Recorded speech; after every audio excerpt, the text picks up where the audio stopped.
Welcome, everybody, to Bad Science Sunday, where we take a humorous approach to debunking bad science on the internet. And today, I am really excited to bring to you guys Dr. Michael Granado. Yeah. Good to be here. Thank you so much for having me. Hey.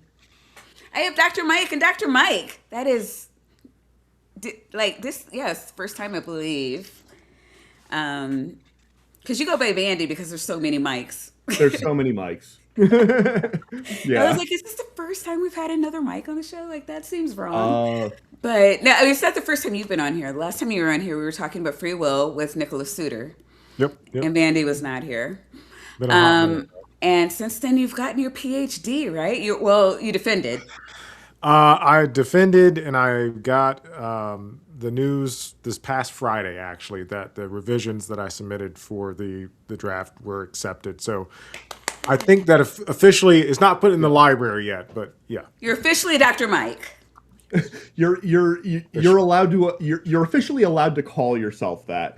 Yes. It's one of those things where it's like there's a date on a document somewhere, and maybe that date is still in the future. But when you've defended and when the institution has accepted your final draft, there are no more stages other than waiting.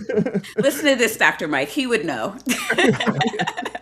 Thank you, Dr. Mike. Appreciate it. No, when you told me that, I was so excited. So you're still waiting for a graduation date, though, right? Yeah, so I went to school at University of Staffordshire in the UK. So I went in person to defend my thesis. Wow. I'm not going to go back for graduation. I'll just do that Gotcha. over here. It's an expensive plane ticket, so yeah. I moved out of state before. I never attended my graduation either.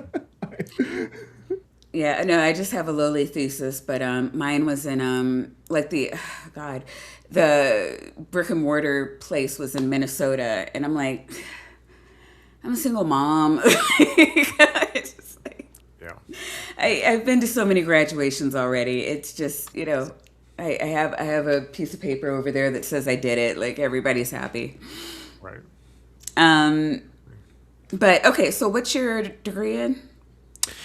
So it's weird. It's a little weird. When I first, it was in philosophy. Was some internal political stuff going on at Staffordshire that I wasn't privy to. It changed to humanities. My research is on a early 20th century French philosopher named Gaston Bachelard and his philosophy of time, which overlaps with a lot of discussions that were happening in early 20th century France about Einstein's theory of relativity. So, God, I understood most of that. sorry, I said that very fast. I'm sorry. You did a whole series of what was the guy's name? The debates between Einstein and Henry Bergson. Yeah. Bergson. Mm-hmm. Yeah, there's a whole series on Mike's channel about that. Oh yeah, tell us about your channel. Yeah, I have a small YouTube channel where I make educational content for the classes that I teach. I'm an educator as well. So yeah, I go to graduations every year. They've lost their luster. I teach high school and at the high school and the college level. My YouTube channel, I do some stuff for my class. So I have some educational stuff, but I also do kind of I guess what I would call like anti-apologetic type stuff on there as well. So if you're interested, lots of history of science, some philosophy of science, check it out. Yeah. Yeah, you do. Oh God, you've done a lot because you've discussed. I know Candace Owens, cosmic skeptic. It's not just like Kent Hovind kind of stuff over there. Right. I guess my focus typically revolves around two issues that I gravitate towards. One is what apologists say about the relationship between the history of science and Christianity. There's a lot of talk about how Christianity birthed science. To me, that's just kind of double speak for a type of ethno-Western centrism. And then, of course, I teach American history. Apologists like to say a lot of outlandish stuff about the history of slavery. So, yeah. Uh-oh. Nope. Okay. Oh, that is not good. Bandy, come back! Well, in the meantime, I see that we got raiders. Who raided? I'm so sorry.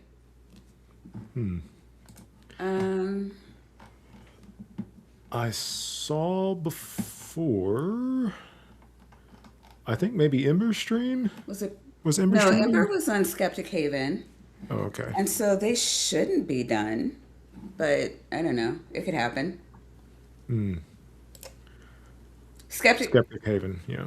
Skeptic Haven. Oh, it was Skeptic Haven. Oh my God. You guys done already? Oh no. Well, I guess yeah, Ember's here, so I guess that would make sense. All right. Well, Skeptic Haven, thank you for coming over. Hello, motherfucker. And thank you for sharing your community with us. And Vandy's back. Yay. Great. My internet has been good all day Of course. till now. Till now. All right. So today we're going to, it's just, yeah, like I said in the title, it's just going to be an epic nerd out. So when I came across this theory in my regular feed, actually, and I don't know, I thought it sounded intriguing. I'm really interested in like the many worlds theory. And since there's no, it's just theoretical. So it's one of those things where you know, have to pontificate, and I don't math. My brain doesn't math in that way, so I have to find doctors to help me along. I was thinking about doing this for our next Only Physics stream, which is where Vandy and Leophilius get on stage, undress, and mentally masturbate for 2 whole hours. It's a fun time had for all. But I'd watch that. you said that you wanted to come on, and you are also science educator and philosopher, and I'm like, you know what? That works. I'm here for it. Awesome. You are here, and we are going to go for it. Is this right? Do I need to? I can stop and then reshare. That might be a thing that I need to do since I got. Kicked. Or maybe it's just a layer. Okay, yeah, It I might think just it's be layered. layered. Are you sure? I want to remove that layer and add this layer. All right, we'll just remove this one. We'll add this one, and all's right with the world. Do the thing. Beautiful. All right, so the title of today's video is "The Terrifying Theory of Quantum Immortality." By the way, the word theory, just we all know the whole spiel about the word theory. It was just, yeah. Theory is settled science.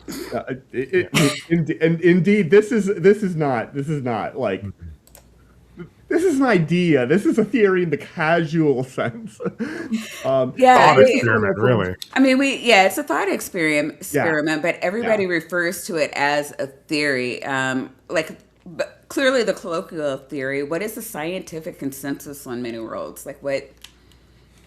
Like, do you guys call it a theory? Many worlds, no, I would call it an interpretation. Okay. But quantum immortality doesn't follow, in my opinion, from many worlds. I do believe in many worlds. Okay. I personally do subscribe to that interpretation of quantum mechanics. I've got 2 books here. One which is about Cool. many worlds theory in particular, The Emergent Universe, David Wallace, and then this one which I've been working through slowly. This is the title of it is The Philosophy of Quantum Mechanics, The Interpretations of Quantum Mechanics in Historical Perspective. This is a fantastic book. I love book I'm about recommendations halfway here. through it. You know. This is what a page in it looks like. Oh, sorry. Here we go. Oh, God. Yeah. Nice. Yeah. So You'll have to send me that. I'm interested. when I read this book, I get through about a page every 30 minutes. Nice. But yeah, this is from our friends over at Aperture. They have, and they deserve. This is a great video, people. We never do this. This is good science Sunday. The science the idea of that they're talking about is a little bit silly in parts, but they do it very well. Yeah, I'm not sure if I made that clear. Yeah, so it is a departure from what we normally do, where we're dunking on bad science. like I was saying, this kind of intrigues me, and I wanted to get to a video where we could kind of unpack the idea, because we do have a lot of videos that talk about this, like a lot of the New Age videos when they're talking about, what do you call it? Alternate lives, but also, what do you call it? Reincarnation. They're touching on a lot of these topics. And, it's like I was saying to Vandy, I don't know if they know where they got the information from, but when I say that they steal a lot of stuff from Eastern philosophy, Eastern religions, quantum mechanics, like this is the type of stuff that I'm talking about. So this is somewhat of a YouTube stream, only with good science. We're unpacking the concept to and make good philosophy. It's philosophy, yeah. Their treatment of the science is very good, but there's a whole lot of philosophy here that I'm, But this video, so they have 2.5 million subscribers. This video from 6 days ago has 350,000 views. They're doing all right. They're doing pretty good. All right. In essence, it's one of those quantum immortality. It's one of those ideas that sounds ridiculous when you first hear it. In essence, it suggests that from your own point of view, you may never be able to experience your own death. In simple terms, if the universe splits into multiple possible outcomes, then there will always be some version of reality in which you survive.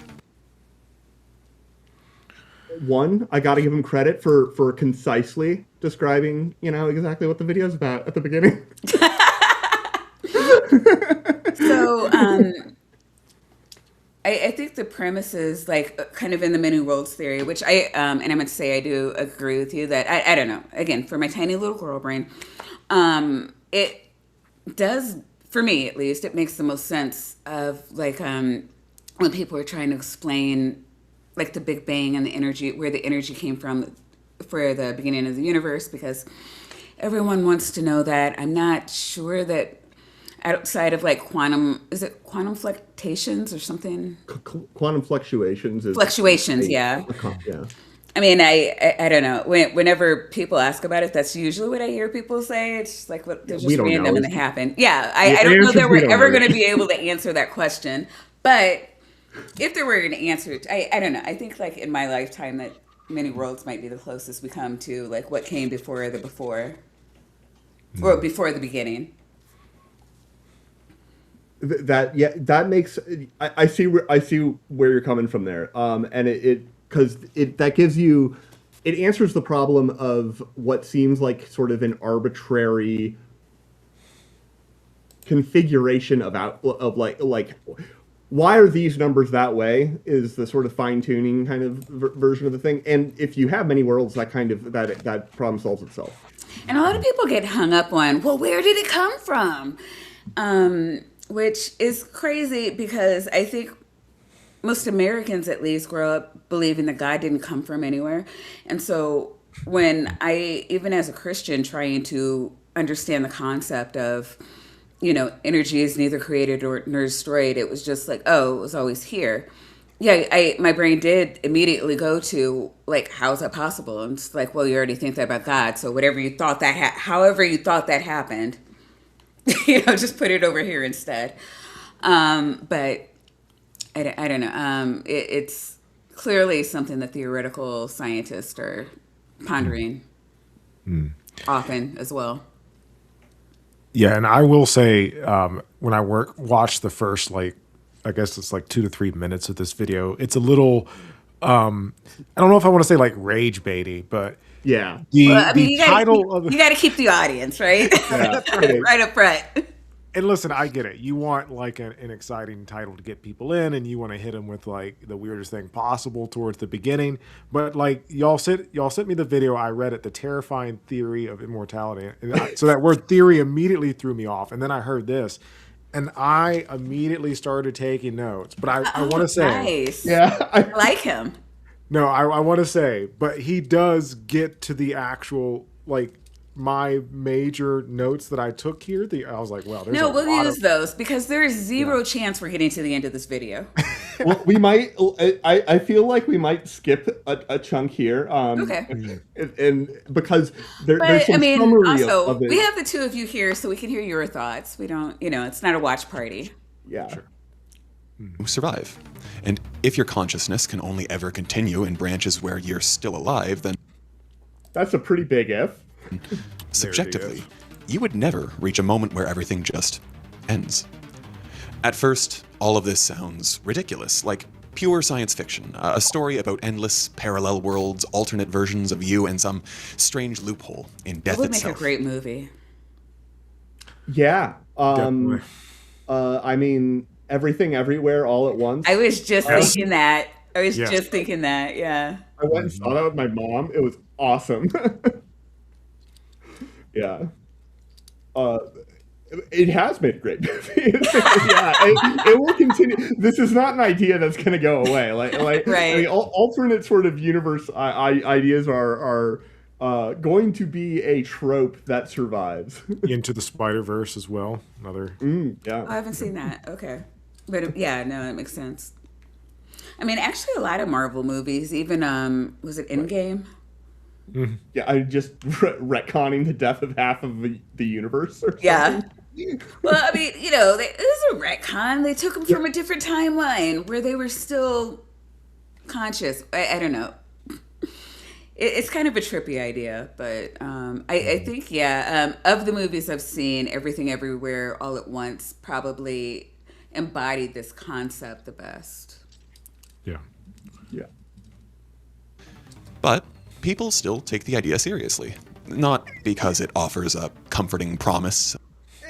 So I will say, not in the way that is normally interpreted. They take it seriously as like a fun thought experiment. They don't take it. No, but I had never heard of this before. This video, actually. Have you? I've heard of something. I've heard people say something similar. There's actually, and I should have looked this up before I came on here. But there is maybe somebody in the chat could help me out. But the reason why I know about this, there's a letter that Einstein wrote. I can't remember who it was to. It was to one of his colleagues' spouses who had just passed away.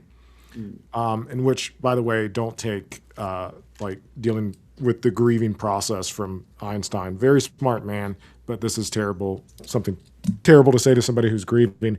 Basically said, well, if you think about it, because there is no absolute time and because time's limited to the particular observer, there is a time in which the spouse is still alive. So I've heard people take that and then like build off of it, not necessarily within the many worlds interpretation of quantum mechanics, but I've heard similar stuff, but almost always within the context of like a thought experiment. But Yeah, it was, the other video I was thinking about doing with you was a time one. Because I would love to hear your thoughts on the concept of time. Maybe next time. Anytime. Yeah. For $2, Jester says, can someone take Bandy for a walk? He's going to vampire. They're making fun of how pale I am. You're pretty pale. Maybe okay, you'll get outside. Probably not. He doesn't like to tan. Yeah, no, that's true. I don't. Thank you, Jester. Of eternal life, but because it grows out of a real problem at the heart of modern physics. A place where our best theory of realities stops feeling like a clean explanation and starts feeling like an argument against common sense. Quantum immortality is not disturbing because it says you might live forever. It's disturbing because it asks a more corrosive question. If reality never chooses a single outcome, then why do you experience a single life at all? Yeah, that was my biggest question when I first saw this. That is an excellent.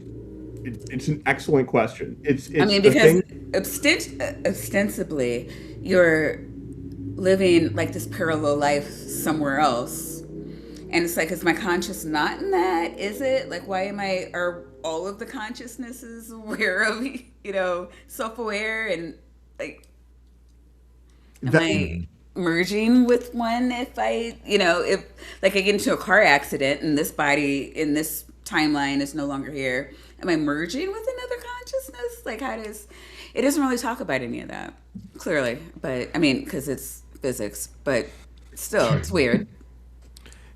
Yeah, so my notes when I heard that question was, does everyone experience a single life?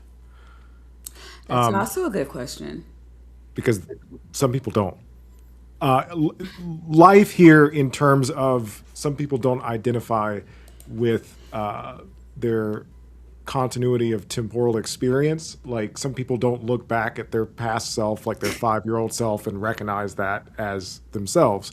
Especially with people, you see this all the time with like severe cases of like PTSD and stuff like that. I'm jumping ahead for when he talks about theories of self, but some people don't have a sense of continuity. Okay, yeah. So that's interesting. Yeah, that sounds distressing. It's not easy to work through on the therapist side, certainly. But for $2, Misinterpretation says, how can I read Dr. Michael Granado's dissertation? So Misinterpretations is a friend of the show and fellow physicist. And I would love to see you on her channel. She does a lot of interviews and where she talks, well, really about anything you want. I believe I'm going to be on her channel this Tuesday. But yeah, I'm sorry. Please answer the question. yeah, Misinterpretations would love to come on if you would have me. I did type in the chat, but so I have to send my updated thesis to the university. They have to like process it, whatnot. Should be available within the next month, publicly available through the University of Staffordshire Library. Ooh, the next month. That's a great time for you to have them on your channel, Marin. I mean, I'm just saying. I'm not trying to tell any streamer how to stream, but if I did, I would definitely tell you, streamer, to hook up with this streamer because I would love to fucking see that interview. But I can also email it to you if you want to go to my channel, go to my bio, get my email. More than happy to send it to you. You're both on Discord. So. Mm-hmm. I rarely check Discord though. Okay, fair. Check emails though. I do. Okay. To understand why that question is so unsettling, we have to start with the part of quantum mechanics that physicists have spent nearly a century trying to explain without ever fully resolving. At the quantum level, particles do not behave like tiny solid objects following clean, deterministic paths through space. They're described by something called a wave function, a mathematical structure that encodes multiple possible states at once. What does that mean? That's all true. What that means is that there is is that our explanation of reality in quantum mechanics is encapsulated in a mathematical object, and we can we can make correlations between this mathematical theory and reality that are stunningly accurate. We can use it to predict very specific things, like how electrons are going to behave in different environments, and how atoms are going to behave, because physics is weirdly like focused and good at modeling the world with math. And so the wave function is this thing that is a function of space and time, and it relates like the underlying sort of reality, which is the wave function, to measurement outcomes of experiments that you would perform. And it's hard to...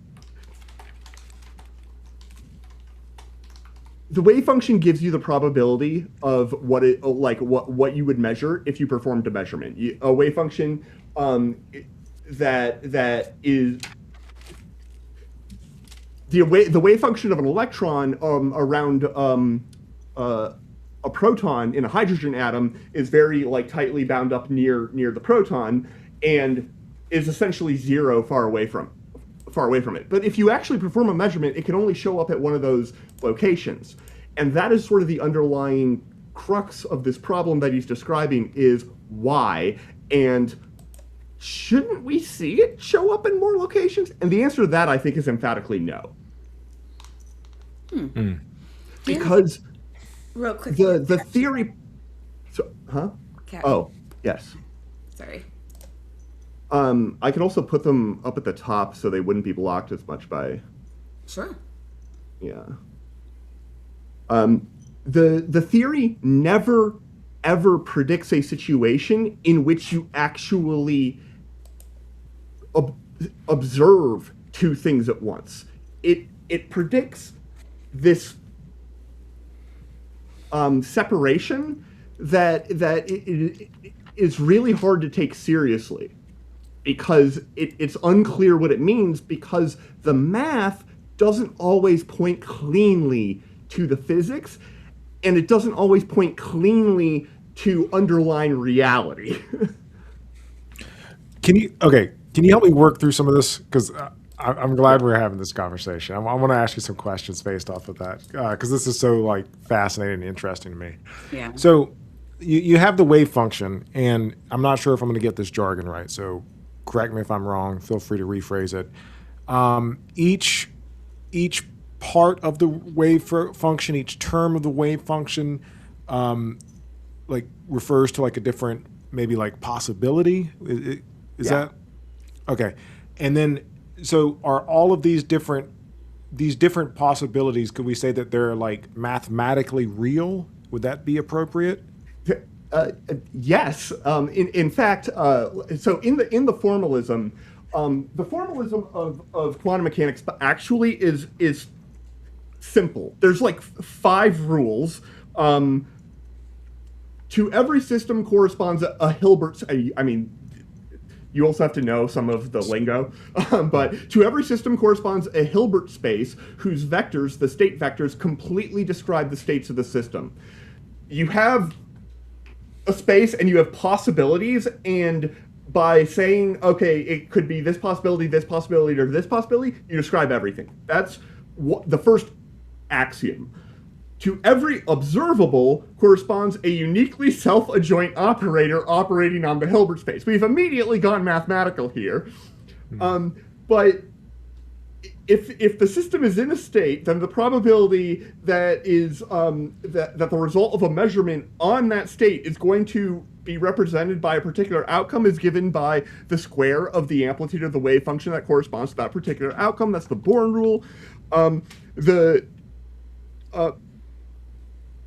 the one that's at that is relevant here is if a measurement of the observable yields a result, then the state of the system immediately after the measurement is an eigenfunction of the thing. So you have matrices, basically, mathematical objects that describe a system, and the things that correspond to actual outcomes are literally real numbers. So in that sense, they are literally real, as opposed to, because overall the Hilbert space has a whole bunch of complex and imaginary numbers going around in it too. But whenever you have something that resolves into a concrete outcome, it is represented by a real number, which happens to be the eigenvalue of whatever operator is describing that Hamiltonian, for example. I am not expecting anybody to follow the math there. Okay, I totally acknowledge that. I can't even follow the words. So, okay, let me ask another question. No, it's fine. It's kind of like, do you remember in Beetlejuice, the first one, where Alec Baldwin was reading the manual for like the recently deceased? Yeah. And he was just like, da from manifestation to manifestation. He's like, it reads like stereo instructions. Like that is like literally the scene that was going through my mind when you were reading that. But I'm here for it. Keep going. Follow-up question. I really should have just been like, Leo, I need you to be me this stream. Okay. Go ahead. I'm sorry. I want to make sure that I understand. I'm trying to understand. I'll not understand because I don't understand the mathematics. But so before, can we like before measurement and after measurement? Does that make sense? Yeah. So before measurement, we have these systems that are in many different states, many different possibilities. After measurement, we only have one outcome. Yes. And what that means is that if you perform a measurement and you get an outcome, and then you perform immediately the same measurement on the same system, you will get that same outcome. Yeah. You have to have the time, approach zero, and you can have, but yes. So once you've sort of, when a system has been observed to be in a particular way, then suddenly these other options seem to have disappeared. Mm-hmm. And the thing that is at the core of the measurement problem is that actually, there's no mechanism for that in the formalism. There's nothing that explains how it goes from being in a superposition of states to suddenly having been all schlucked into one state. There is no mathematical description of a measurement. And that has led to a lot of thinking. And is the interpretation of the measurement problem, is this the basis for the difference in interpretation between Copenhagen and the many worlds? So Copenhagen is like barely an interpretation. Copenhagen is more of an attitude to be like, listen, this is the thing. That's a different conversation, which I refuse to have. Copenhagen interpretation is like not really an interpretation. Okay. This book defines interpretation. Hey, Tommy has a question. So do you keep just getting older? Why don't we see any of these, the ones that didn't die, 10,000-year-old people? That comes up, yeah. It does come up later on. It's a good question. Yeah. Yeah. In simple terms, a particle can exist By the way, this guy's going to do a way better job of explaining this in simple terms than I am. in what is known as a superposition, meaning not simply here or there, but in a distribution of possible outcomes that only becomes definite when the particle is observed. And yet, when we look at the world, we don't encounter blurred clouds of possibility. We encounter single events. There's a particle here, the door is there, there's a window over there. It's one reading, one outcome instead of all of them at once.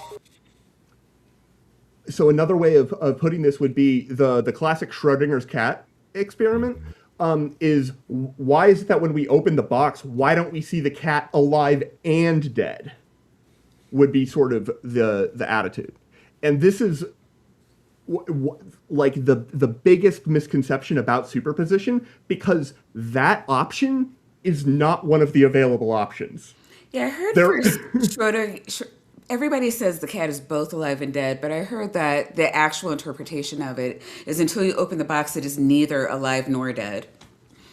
So what's more accurate?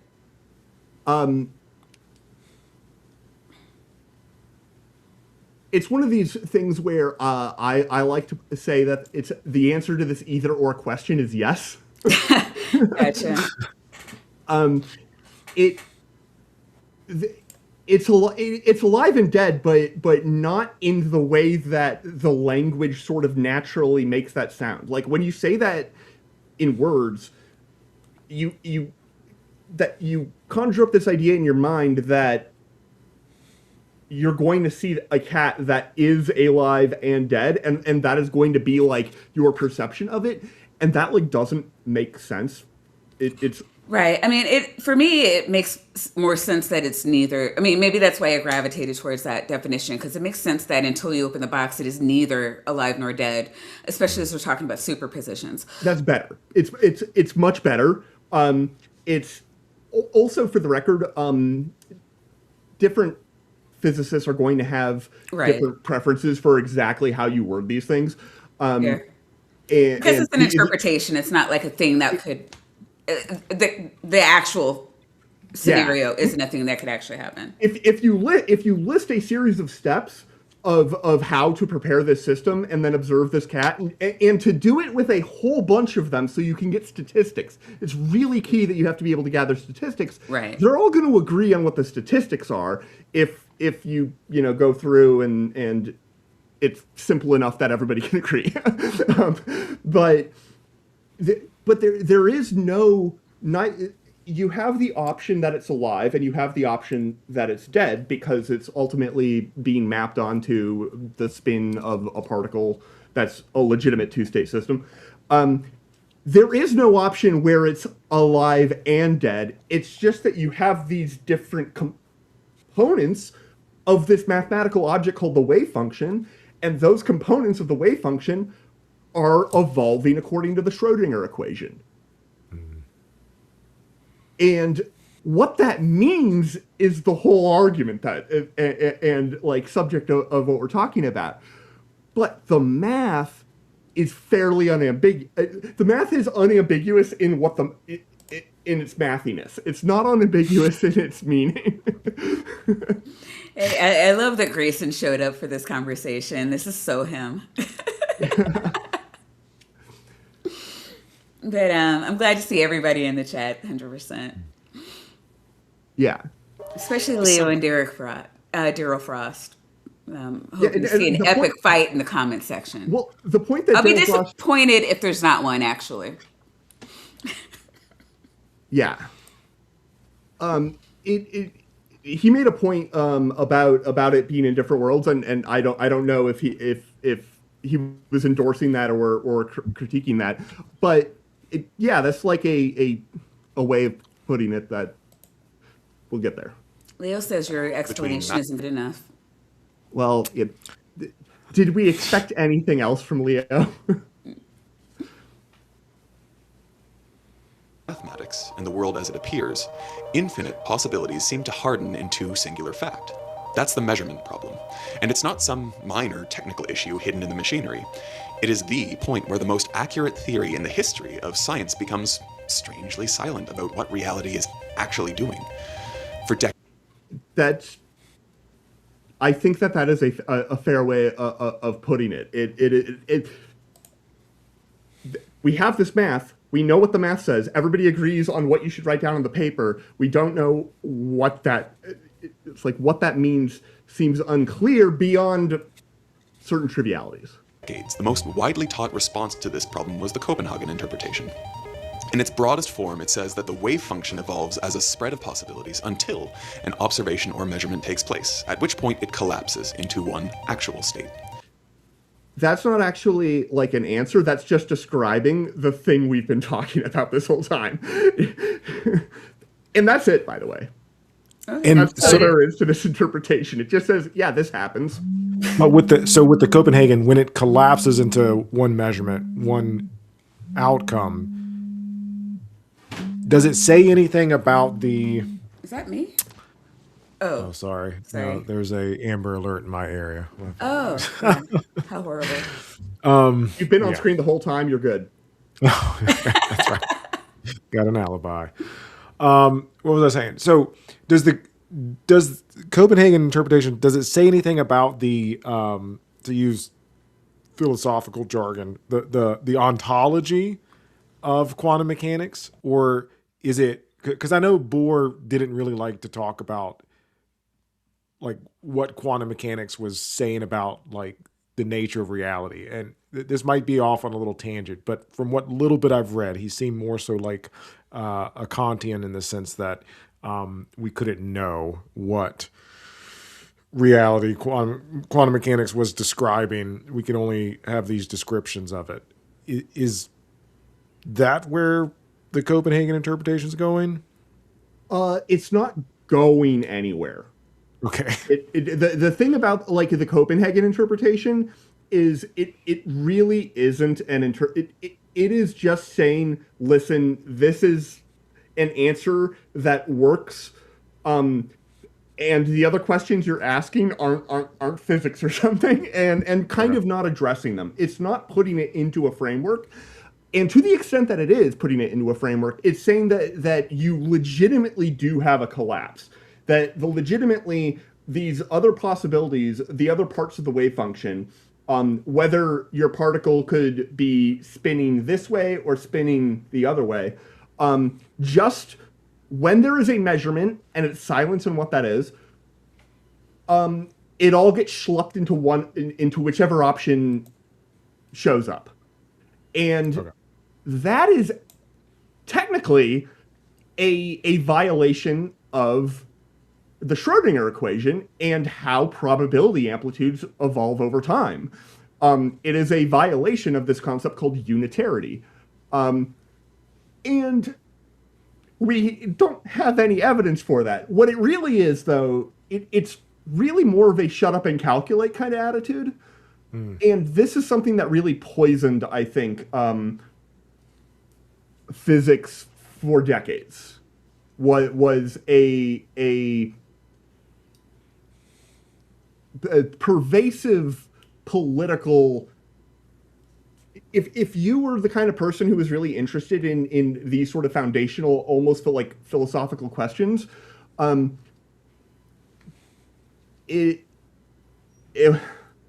physics was not kind to you as a field of study. Because these foundational questions aren't useful. They're not. Honestly, so I think that a fair amount of it probably has to do with not super obvious connections that ultimately get connected to like the Red Scare. Physics and quantum mechanics was a highly politicized branch of science for reasons that are technologically and militarily kind of obvious. And so there was a lot of there was a lot of stuff going on behind the scenes and a lot of politics. And there were probably people out there who thought that if you subscribed to something like the many worlds interpretation, which was not formulated until 1957 cogently, that you were a communist. Like, I think that probably showed up. It became verboten. Everett was Russian? I didn't know that. As far as I know, Everett was American. Oh, okay. Well, again, we might be super off track here, but what's the association with communism there then? With him, I don't know that there was one. But for example, Oppenheimer, after the war, he had like his thing. De Broglie had some of these ideas, but okay, De Broglie was shut down in the 1920s before that became a big issue. It also is a small enough community that there were kind of big names, and there were two huge names, Bohr and Einstein, and Bohr mostly won. And it's very hard to, if you go back and look at the history, reading Bohr's writings doesn't seem to do justice to his argument, because if you read the way, if you read historical accounts of like people who went and talked to Niels Bohr, and then you read his writings, you're like, I mean, the guy is right, but people would come out of conversations with him utterly like transformed. Apparently, he had a rhetorical in-person ability to explain a concept that just does not transform into writings. And the other guy is Einstein, who was Einstein, right? And Einstein had the unfortunate position of kind of being like, I don't think quantum mechanics does describe reality completely, but then not being able to like provide something that did concretely better. So there's a lot of social pressures, I think, that were going on in it, and also probably a lot of institutional pressures, because also a lot of the decisions I think about who gets tenure are not necessarily just up to the physicists. I don't know that I actually, yeah. Okay, real quick, for $5, Chris Vidslal said nods along in bachelor's in English. To me, Vandy is making as much sense as Terrence Howard. This is Oh, shots fired. yeah, no, here's the thing: is this is why people like Terrence Howard exist, because it is you can. I am not, and maybe other people can. I am not skilled enough to give a clear description that one actually I think gets at the points that I want to make, and two is straightforward enough to follow. I spent many years learning this stuff and reading various. And for the record, Well, I mean, and Daryl Frost is saying that you know your shit. So, I mean, that's high praise. Thank you. That And I don't think that anybody is questioning your knowledge or love of physics. I think it's Leo was on here once, and he was saying, I don't know if it was here or in another place, but he was like trying to explain something, and he was like, I don't know how to explain it to you. I didn't understand it myself until I saw the math, and. A lot of this stuff, I mean, you just have to be able to, say you just have to be able to read math, but like, it's why everybody fucks up Schrödinger's cat so much. It's hard to explain like, we don't have the words to really capture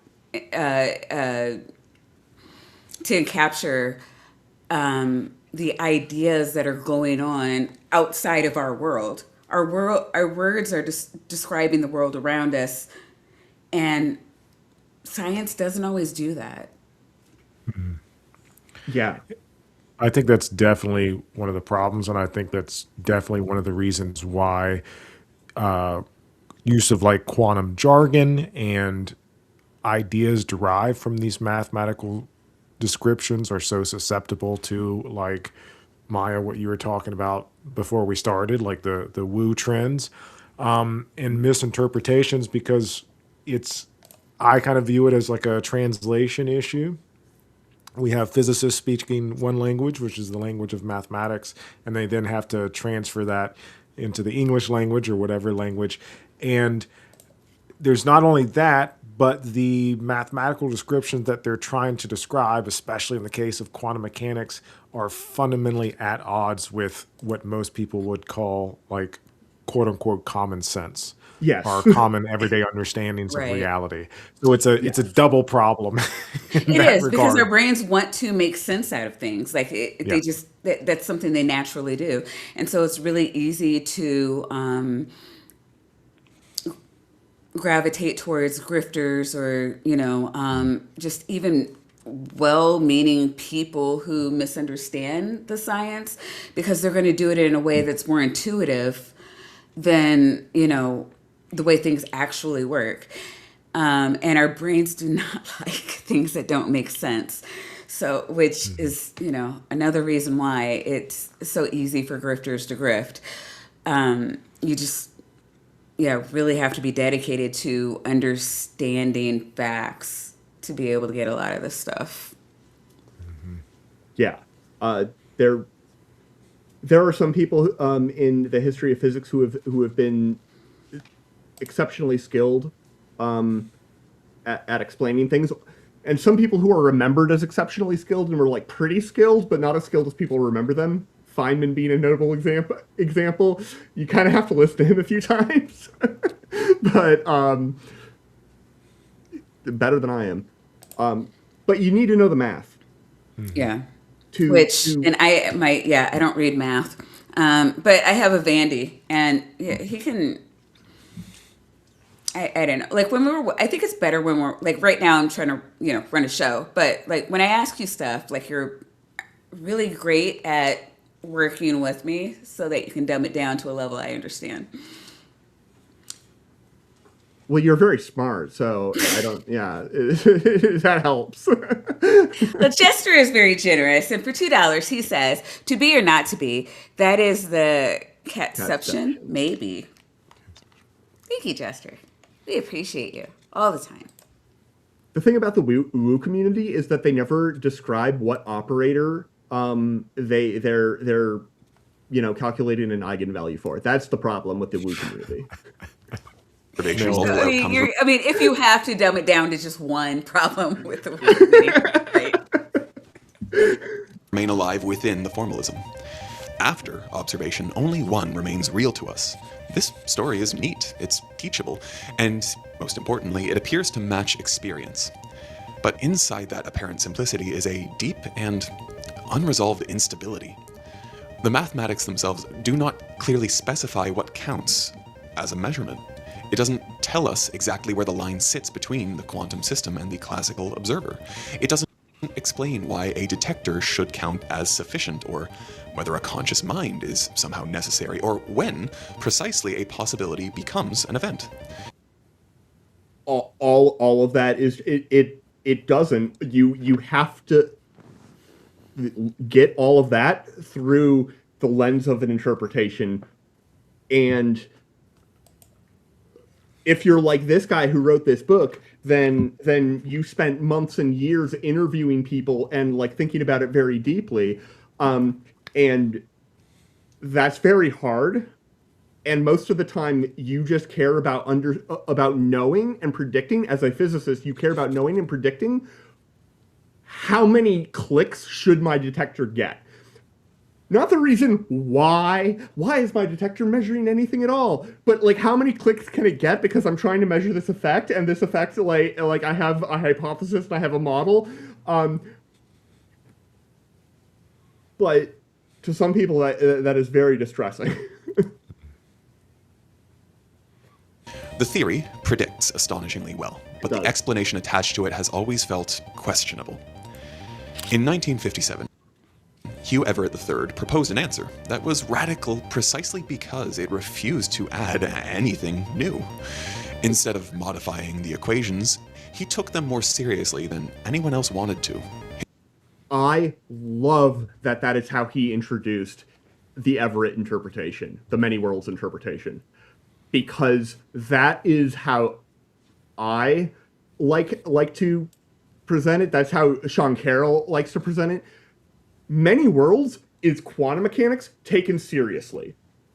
We have these rules. We have, in particular, the Schrödinger equation, which provides for unitary evolution of probabilities in a deterministic way, by the way.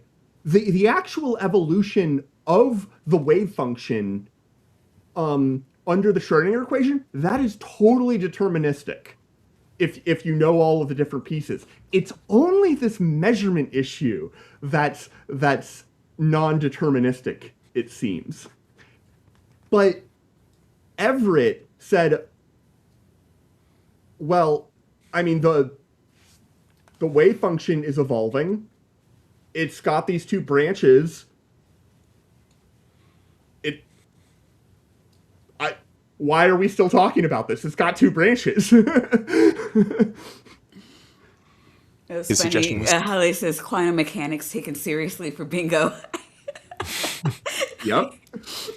I may or may not. Are y'all with the cult? We haven't been nobody's been gifting, so that means that Dr. Kip Davis is actually just paid to become a member. He's a tapioca weasel. Yes. Welcome to the cult. Please enjoy your tapioca weasels, your nitties and vaginas.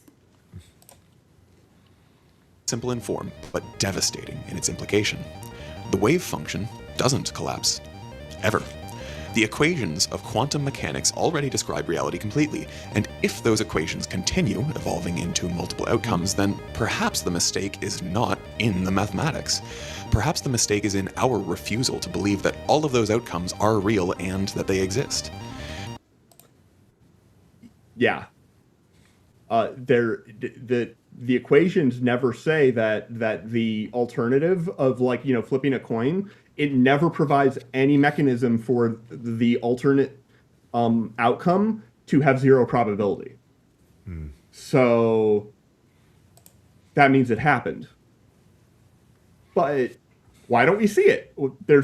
Neither of these outcomes predict that we would see it. So, question for you. Can you confirm that left-spinning galaxies are not socialist? Definitely socialist. Yeah, definitely socialist. Yeah. Well, it depends on how far to the left they're spinning, but yeah. Yeah. This became known as the many worlds interpretation. Under this view, every possible result of a quantum event actually occurs. Reality doesn't narrow into one history, it branches out into many. The universe doesn't choose one path and erase the rest. It unfolds into a vast structure of parallel, non-interacting branches. That non-interacting bit, not everybody fully agrees. So this is another great book that I highly recommend. Let's see where we're at. The Beginning of Infinity. By Explanations that Transform the World is the subtitle there, by David Deutsch. David Deutsch is a computational quantum mechanic at, I think, Oxford. I think he has one of those like famous professorships or something. I don't think he has the one that Newton had. I think Penrose still has that or something. I don't remember. But cool, really cool dude. This is a very, very interesting. How many and pages is thought-provoking that? book. God. How many pages is it? It's only like 400. Oh, is that all? Yeah, well, I mean, this one is 500. This one is... That's almost a Kip Davis book. God. Yeah, this one is bigger, it's thicker pages, I guess, but... Yeah. So, book tour. But... So, he would potentially argue, though, about it being non-interacting, because I think he thinks that quantum interference effects are examples, actually, of different branches interacting. That is not something that I'm going to endorse. But I just wanted to point out I had a random nitpick with the assertion that they're categorically non-interacting, but they more or less are, so it's fine. I'm surprised neither of you are bringing up okay, yeah, but what about the branching infinite universes thing? I thought we were going to get to that. Yeah. Each containing one outcome that appears singular from the inside. What looked like collapse was only a limitation of our understanding. If many worlds is true, then the reality you take for granted is not the structure itself. It's only your local position inside of it. Yeah. Because what it means is that the actual underlying reality is the wave function of the universe. And that's actually kind of horrifying. Because one, what is the wave function? Like, again, we're back to this mathematical object. But what is... Yeah, I think there's like maybe 5 of you here that... Right? Every quantum event becomes a fork. Every unresolved possibility, a divergence. There's a branch where the particle decays and a branch where it doesn't. A branch where the detector clicks and a branch where it remains silent. A branch where events unfold in the way that you remember and a branch where they don't. At the level of ordinary experience, these branches become isolated from one another through a process called decoherence, which is why the world still feels stable and classical from within. I thought about how I would describe decoherence in a bite-sized way. You don't meet your alternate selves. I don't know. It basically what happens is the math evolves so that all of the weird looking stuff goes away because of the nature of complex systems and how things sort of settle into stable, turns out to be classically looking solutions. And that wasn't a helpful sentence, right? So All the way, you don't. It wasn't even coherent. But Watch possibilities shimmer in front of you like overlapping transparencies. The branching isn't dramatic in the way that fiction imagines it. By the way, this is Everything Everywhere All at Once in the background. Excellent film. Yeah. Lapping transparencies. The branching isn't dramatic in the way that fiction imagines it. It's much, much more quiet than that.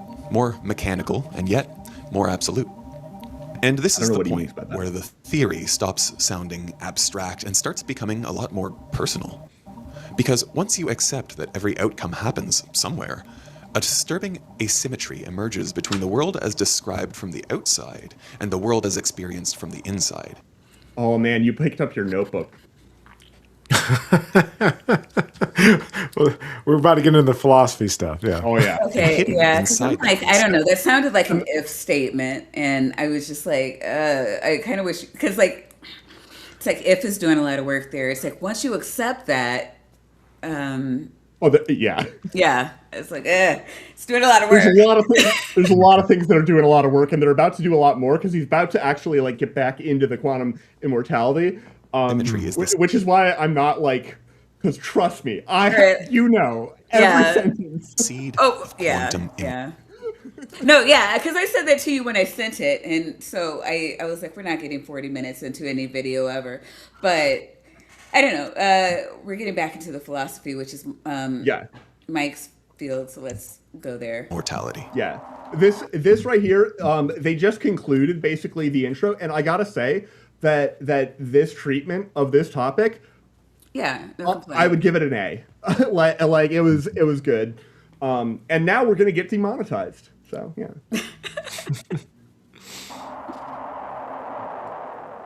To make the idea of quantum immortality easier to understand, philosophers and physicists created a thought experiment called quantum suicide. The setup is simple. Man, that's a depressing thought experiment. Imagine a device connected to a quantum event Yeah. with two. Also, like, really quick, I know it's for a video script. We're being general here, but like philosophers didn't just like have a philosophy huddle one day and get together and say, you know what's a great thought experiment? Quantum suicide. Right. Yeah. I mean, I'll put that on the physicist. no, you're right. You're right.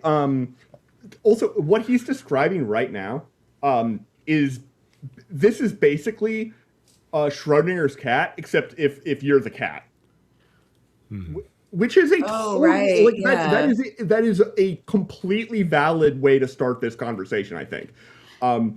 Yeah, which is, I mean, but it's interesting. Yeah. I don't know. I won't get into it, but yeah, it is an interesting thought experiment. Like, and from it, you come at it from a different angle if you are the cat. Yeah, but this is like it literally is exactly Schrödinger's cat. And Schrödinger's cat, the part that people often don't remember is that he actually, like, Schrödinger was like, okay, yeah, if you have this thing that is measuring a quantum particle, and then the outcome of that measurement is whether or not it releases the poison gas to kill the cat, Right. they just think, oh, the cat's just like randomly alive or dead. No, it's like they are measuring a small quantum thing and then coupling it to a bigger system. That's what they're doing. And there's a whole bunch of stuff about decoherence there. But so you have this quantum object, and then you're just plugging in the outcome of that to something that kills the cat because he really hated cats. Rude. Possible outcomes. If the event resolves as option A, the device fires and takes you out instantly. You're gone. If it results as option B, congratulations. Nothing happens. You have continuity. Each time the experiment runs, your fate is directly tied to a random quantum result. Under an ordinary single-world view of reality, this is just a deadly gamble, far worse than Russian roulette, with every roll of the dice giving you a 50-50 chance of proving your mortality. I mean, it's not However- not Russian roulette. I mean, yeah, it's just we're just talking about like probabilities. It depends on how many bullets are in the revolver, right? Like, Well, I mean, I guess it would be in half the chambers, according to his stats. yeah, but what if which it's a is worse. 5-chambered revolver? Then it's in a superposition. Well, then you can't get a half and half. So that wouldn't, it'd have to be at least 6 or 2. I don't know. Whatever revolvers do. revolve. Under the many worlds interpretation, the situation changes completely. The quantum event does not produce one final outcome that replaces all of the others. Correct. Instead, it causes reality to branch out into these different outcomes. In one branch, the device fires. Sorry, you're done. In another, it doesn't. Hooray. Both outcomes happen, but in different branches of the universe. From the outside, both branches are equally real. There are worlds in which the experiment ends with your death and worlds in which you survive to hear the click. But from your own point of view, you always survive, since you... Where did that come from? Yeah, and Right? that's why we're here. That's why that is the part about this that is like glaringly like, wait.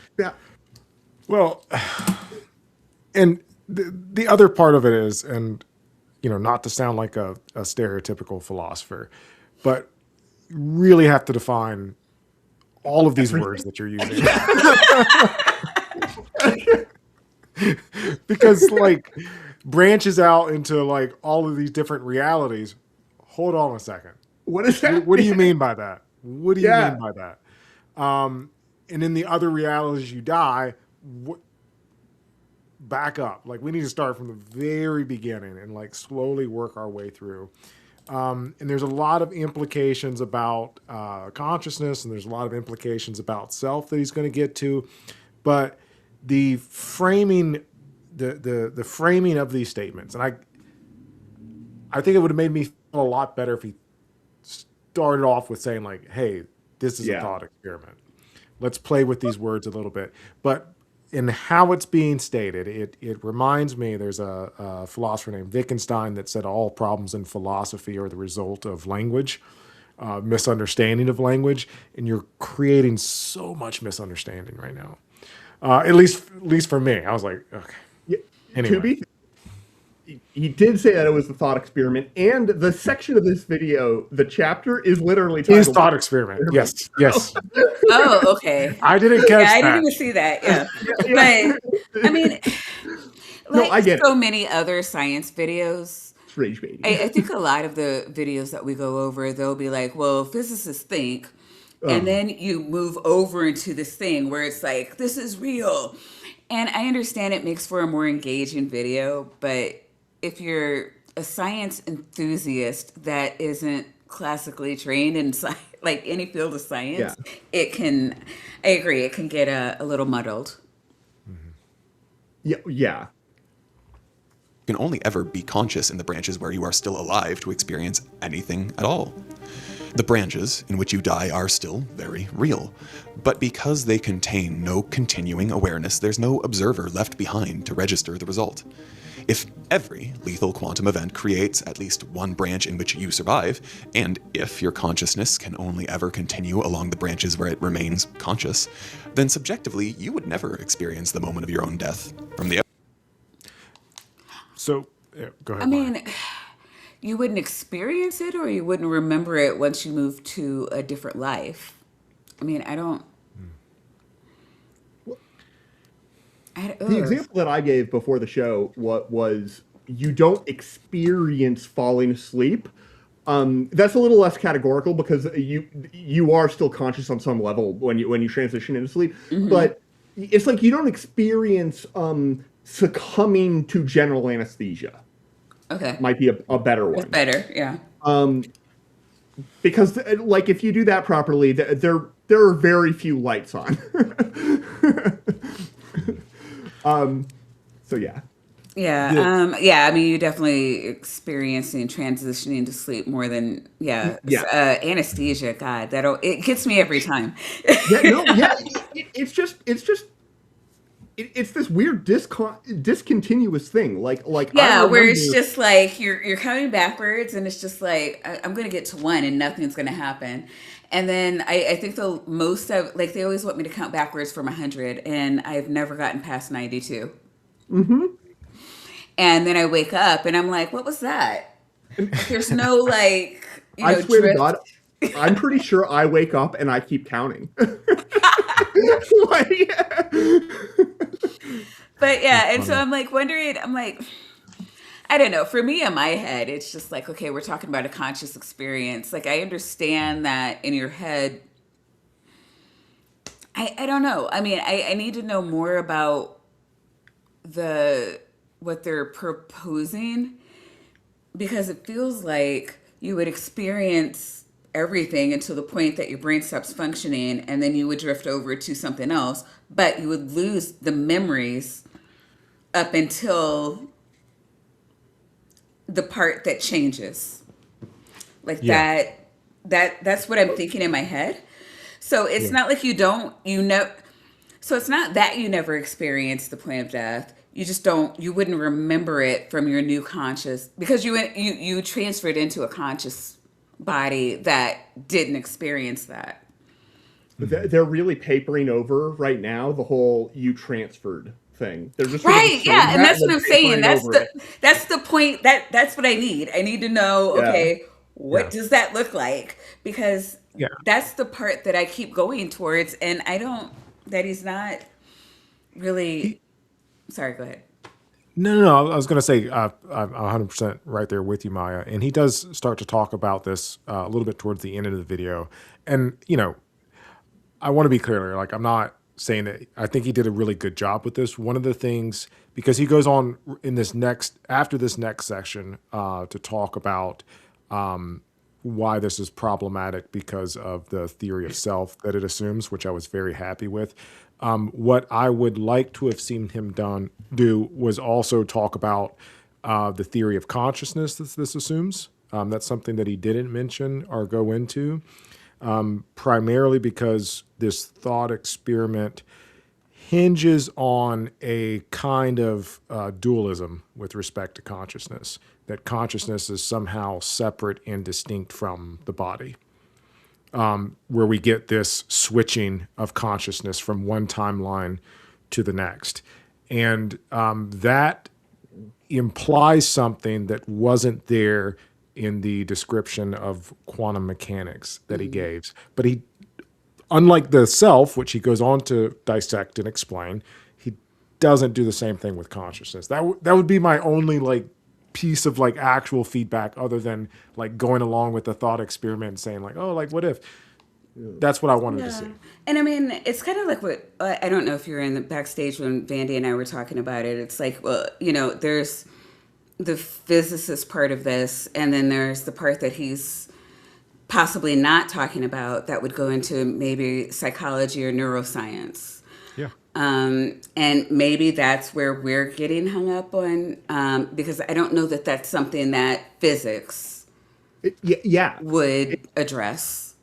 It doesn't, and I think that this is a thing that when people try and apply quantum mechanics to these questions, and to the nature of self and the nature of consciousness, it's a category error. Right. It's the wrong tool for it's not even the right discipline. Okay. There are interesting things that you can be like, okay, well, in quantum mechanics we have, but they're the nature of mind and consciousness and identity and self, and what identity means, and several different concepts over the towards this entire video. Yeah, and it's kind of like what Marion is saying. She's like, my psychology cannot abide many worlds, and which is another issue, right? Because psychology just wouldn't even attempt something like this, but you get to that point where you're talking about a conscious experience that physics doesn't really address. So it's almost like you kind of need both, not both. I mean, to a point where you need to switch disciplines, but I don't even know how psychology jumps in here. It's like, what's theoretical psychology? I don't know. Yeah. There's no, I don't know how, and I could be wrong. I don't know everything there is to know about psychology, but I don't know. Off the top of my head, I don't even know how psychology would go about addressing that theoretical part where it's like, well, where would conscious move to, and at what point would it move to that? How do you, what are we supposed to do with that?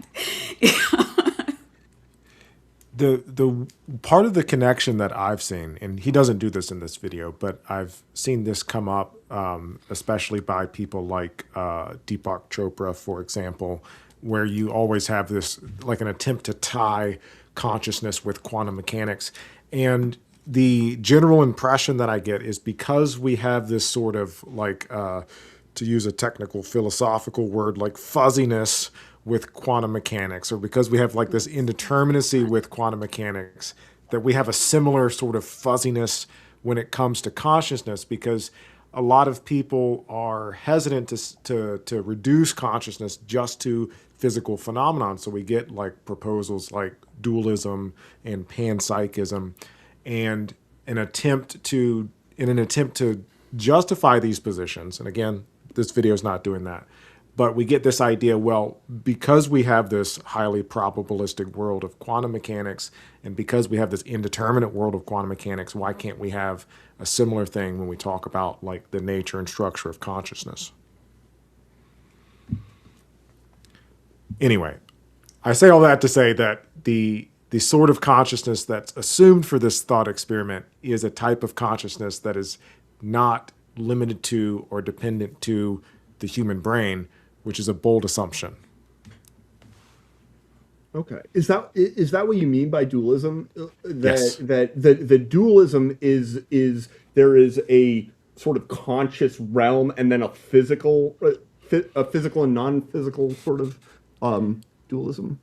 Yeah. I mean, there's as many different versions of dualism. Yeah, that's fair. There's a lot. Yeah. But the basic idea of substance dualism that you get with philosophers like Rene Descartes is that the material world and consciousness are categorically different, separate from each other. And as a result, you get this position kind of like in philosophy, they call it the Cartesian theater, that we're sitting back watching, that there's a me back here sitting watching and observing my experiences, and that me is separate and distinct from my brain. But you also get there's like we don't have to get bogged down in all the jargon, but there's also like property dualism, which would say, similar to what Maya was talking about earlier, that our phenomenological experience of reality has certain qualities to it that aren't necessarily reducible to physical states, or certain experiences that aren't necessarily reducible to physical states.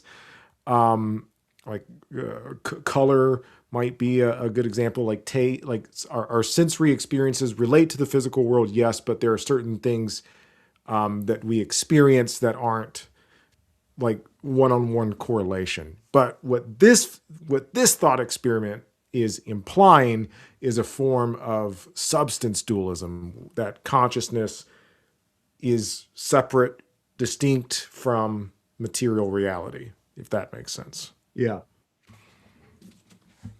Outside, death still happens. In fact, Real it quick. happens often. Real quick. John, so glad you're still here. And I haven't really, I've made little jabs at Jason Bundy once or twice, but I haven't really addressed this publicly outside of the video I have in my live stream. And Mods, I'm not asking you to do anything with John. He's going to fuck off on his own. Because I saw what you did to Bree yesterday. Not cool, dude. You're out of your depth. You don't have the information you need to make a decision, and you need to shut the fuck up. Like, I'm just, like, he literally made Bree cry yesterday on her stream. And I know, Bree's my friend, and I go, crazy when Bree cries. But, like, I don't understand the siding of Jay. Like, anybody who would side with Jay. Like, he is just so very clearly using somebody's trauma to harass the entire community. It makes no fucking sense. And, he didn't find this out from Nancy. He found this out from Bree months before, like back in August, when all of this shit with Nancy, when Nancy left the community. He found it out from fucking Bree. And you know what? He was like, oh, Bree, man, that sucks. Sorry. like this huge, like, defender of women. When Ember and Bree went to him, there was nothing. Fucking crickets. Don't come in my goddamn chat with anything regarding Jay Bundy or anybody talking about anybody in my chat being cultists. Everyone in my chat knows what happened, came to a decision of their own accord. It had nothing to do with me. It had nothing to do with each other. We've been rallying around each other for support. And on my part, I was in the goddamn Nancy safety group that Patty created that. Patty brought me into that. I was there every fucking day trying to help out with Nancy. I was there, whatever Patty needed. Anytime Patty needed it, we were all rallying around her. And the same for Nancy. Everybody that rallied around, he keeps saying, rally for Nancy, rally for Nancy. Fuck off, Jay. You were not there. Nancy did not reach out to you at any point in time because you're not fucking trustworthy. You're not an ally for women. No women trust you. No women trust Crystal. No women trust PC. Tsunami. For fuck's sake, not Tsunami. Nobody at all trusts Kyle. Everybody thinks she's a fucking lunatic. Every single person that's met her, who's seen her in a chat, thinks Kyle is a fucking lunatic. And these are the people that you're saying rally around. These people whose story isn't even internally consistent. Get the fuck out of my chat. And I'm not asking the mods to do shit. You're gonna self-select out of here, you crazy fuck. Vandy, hit the goddamn play button.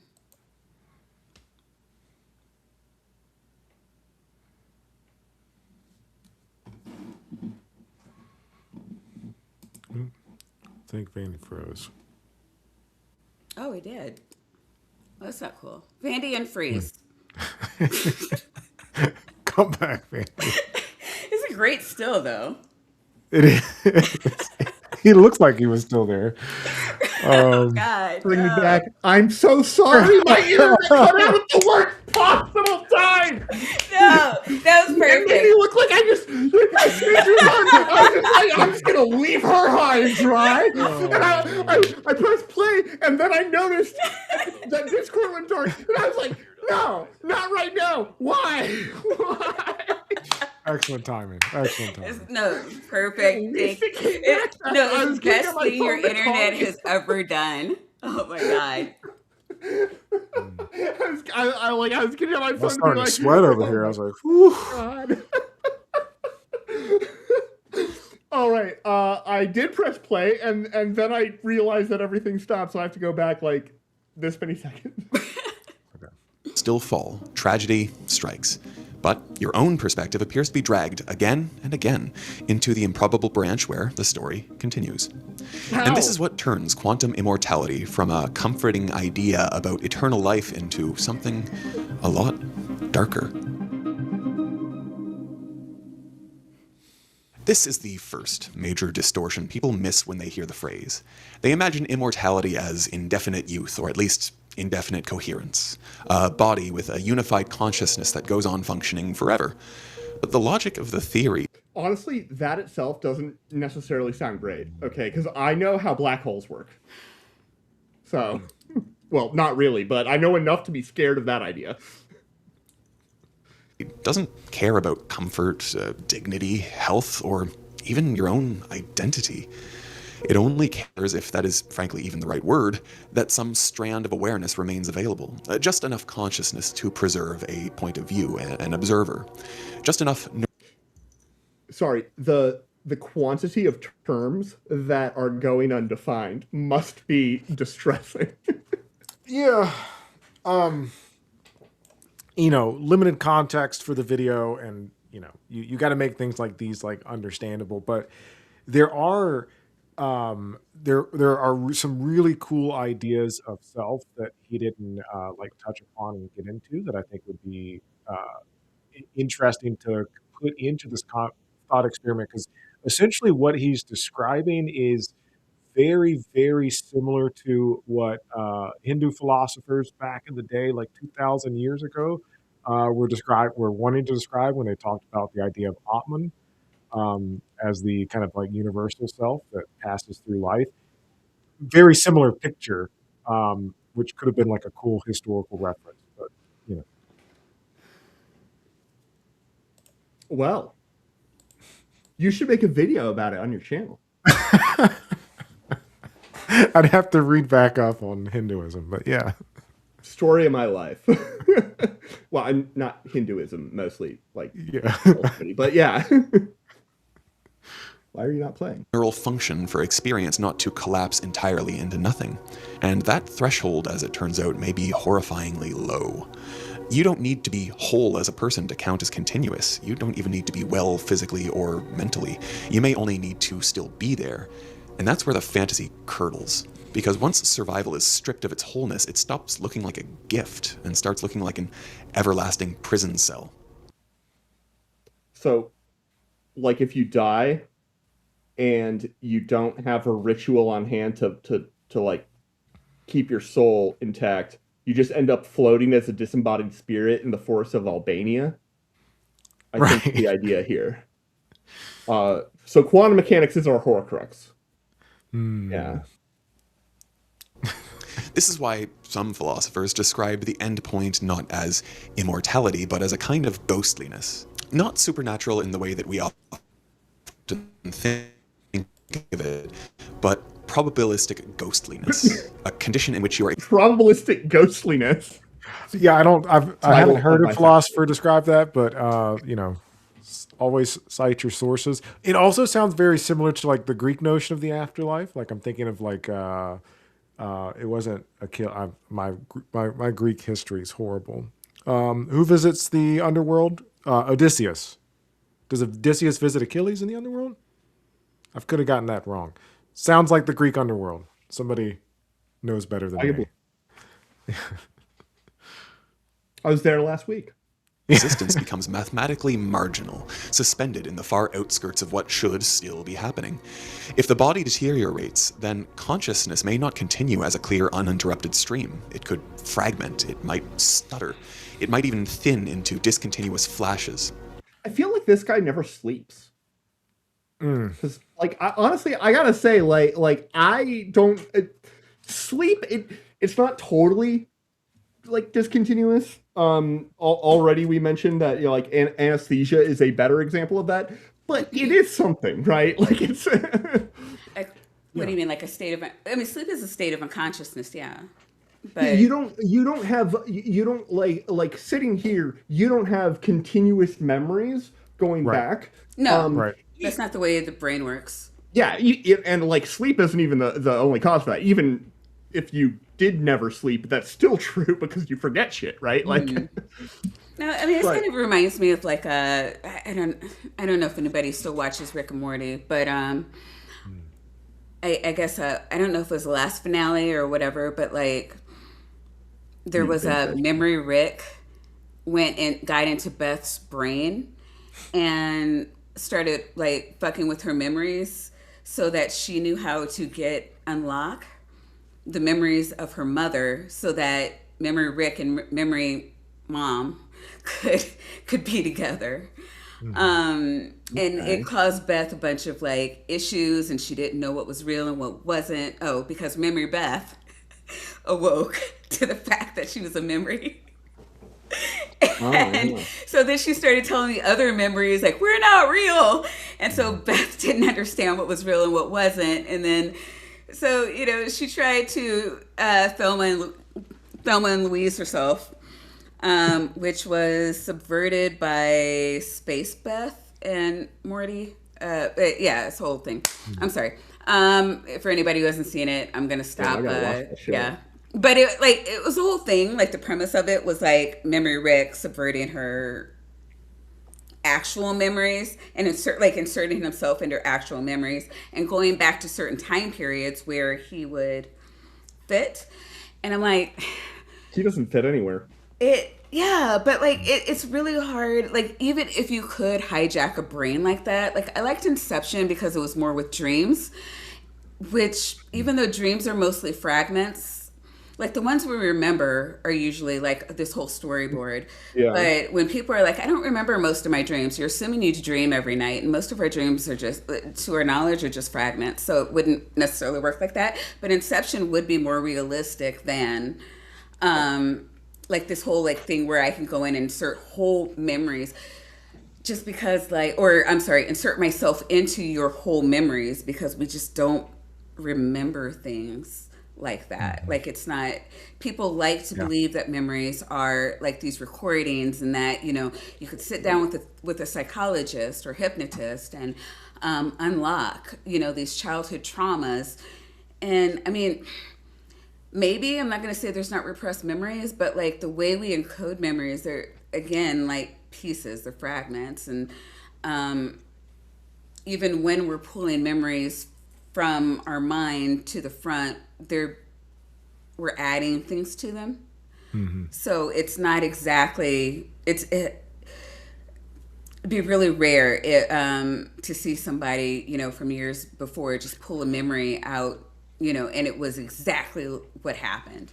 Like even when you see people who are watching videos of stuff that happened back in the past, it's just like, oh, I didn't remember that, or, you know, I forgot this aspect of it. And it's just, I think we've mentioned this in another stream, like our brains is just, they're doing too much. To like, what comes in is every blade of grass, you know, it's like, you know, just think straight, you know, a lot of stuff just gets, it's kind of like this airlock through the short-term memory bank. I want to build off of that, but I want to quickly say, because I'm still trying to process it. I don't know any of the context of what happened, Maya, but I do want to say that I'm really sorry to hear about Ember and Bree. I don't know what happened, but I do know Ember and Bree. I've met them before, and I'm very, very sorry to hear about that. I don't know about the person that was in the chat or any of that stuff, but just want to put that out there. No, you and Bandy are completely innocent. Like have not been in the loop on any of this. I just I saw somebody harass in the chat. Like he only comes through in the past 3 weeks to harass the chat, and I'm like, get the fuck over it. Like it's God. Yeah. I mean that's awful. Building off of the point that both you and Vandy were making, I think this is really interesting because, I mean, people have very different conscious experiences. I think that should be the starting point. And the idea that there is a continuous conscious experience, the idea that Vandy brought up, and I'm gonna try to combine also what you just said, because I don't, and this also relates to my own personal psychological experience and issues, but you know, not to go too much in depth, but I do have a form of PTSD. So I don't have a continuous conscious experience. And other people I know don't. I think even if we're just approaching it from like a phenomenological perspective, like how reality and the world appears to us just through our sensations, like my perception of time is extremely fragmented. Like trauma aside, even besides that, it's still very fragmented. And I'm sure some people have a very strong like feeling of continuity, but my guess is, and I do this thought experiment sometimes with my classes, like especially because like video technology is so prevalent nowadays. A lot of people have video recordings of themselves as young children. Like go back and watch a recording of you as a child. Like, do you have a strong sense of continuity with that child that's being recorded? You might. Some people do. I don't. It's like I'm watching somebody else. Yeah. You know, and I feel like I'm watching somebody else. And Maya, your point is an excellent one, which is that our brain's memory retrieval doesn't operate like a computer. It's not Right. like I'm like, okay, I want to view the file of me sitting with my grandfather when I was 3. Right. That ain't how it works. I might be able to remember that, but there's also the fact that our memories are constantly being reinterpreted in the present moment. The feelings that we have about those memories are Right. also constantly changing, which are going to impact how we remember the event. So the assumption that consciousness is continuous, again, is it? It's not. I mean, like, we don't even need studies for that. Like, Right. most people can't think continuously about what they did from the time they woke up yesterday from the time they went to bed. It just, I mean, like, God, I think most people don't remember the drive to work. So, Yeah. Do you remember what you had from lunch 2 weeks ago? Probably not, unless it was really good, right? I don't know. True that. Why are you not? Brief windows of awareness opening inside longer fields of confusion, pain, sedation, amnesia, or neurological ruin. Perhaps what persists is not a stable self moving cleanly through time, but a sequence of degraded moments, each barely sufficient enough to count as a continued observation. Not a life, but intermittent residue. Not eternity in the... I don't. Is all we are intermittent residue? So, I don't even know what that means. I don't know either, but it sounded kind of metal. Yeah, intermittent residue. Saw them in the 80s. a good metal band name, right? grand mythic sense. I don't know if I want to talk about the self, what he says about the self here. But he goes on to talk about it, but That might be so. There are a whole. If you have a particular area of this video that you want to go to that describes it the best, because Well, what does that next one say? The self and what? he does talk about the self in the next the section. self that That survives. survives. But I also know that it brings it up again when it transitions Theory and he sort of does breaks. like a summary. What does that say? Theory breaks. The theory breaks where biology steps in. Oh, is that where This is kind where of- he starts talking about, like, oh, by the way, we've been ignoring the fact that neuroscience exists. Oh, yeah, I think I mentioned that. Let's finish this section out and then. Because I do know that there is a sort of a review of a lot of what's talked about. In I can this summarize what he section. says about the self if that's helpful. Yeah. But yeah, we can also finish the horror of continuation. Yeah. Let's do But that. and then eternity we'll reduced figure to out. broken frames. A mind that cannot fully die, but can no longer fully live either. If that sounds less like immortality and more like a hellish punishment, that is because the theory doesn't distinguish between the two. It only distinguishes between awareness and the absence of awareness. Everything else is just... By the way, the theory that we're talking about now is the theory of quantum immortality, which is not a theory. Right. Okay, It's really not a quantum theory. not a It's science. certainly- Yeah, it's not a scientific theory. It's not a theory of quantum mechanics, right? Yeah, no. Which the word awareness does not come up in quantum mechanics, You don't say. unless they've renamed Hilbert spaces. collateral. There is also the problem of isolation, and this may be the cruelest consequence of them all. Not how you spell cruelest. Because even if your consciousness continues, everyone else still lives inside branches where you don't. Your family mourns you. Well, that's not true. What about the people that also live in my branches? Your friends miss you. The world recognizes your absence and then reorganizes itself without you. In the surviving branches, they may still be present for a while. But as time passes, ordinary mortality continues its work on them too. They age, they weaken, they disappear. The people you love don't become immortal just because your awareness keeps slipping forward into narrower possibilities. So the longer the process lasts, the more separated you become from the human world that once gave your survival meaning. I think this is how the ring wraiths ended up the way they are. And this here is the hidden reversal at the center of the whole idea. We fear death because we assume the opposite of death is life. But quantum immortality suggests the opposite of death may simply be more experience. And those are not the same thing as life. A theory that cannot distinguish vitality from persistence ends up exposing something we usually try not to think about. What we actually want is not an endlessly long life. It's a meaningful continuity of our present conscious experience. Is that what we want? So, I think that may have been rhetorical, but I'll answer. No, it actually wasn't. I think it is a question that would naturally come up when discussing this theory, or what are we calling it? Thought We'll project. stick with theory. Yeah. Yeah. Thought experiment theory. Yeah. Idea.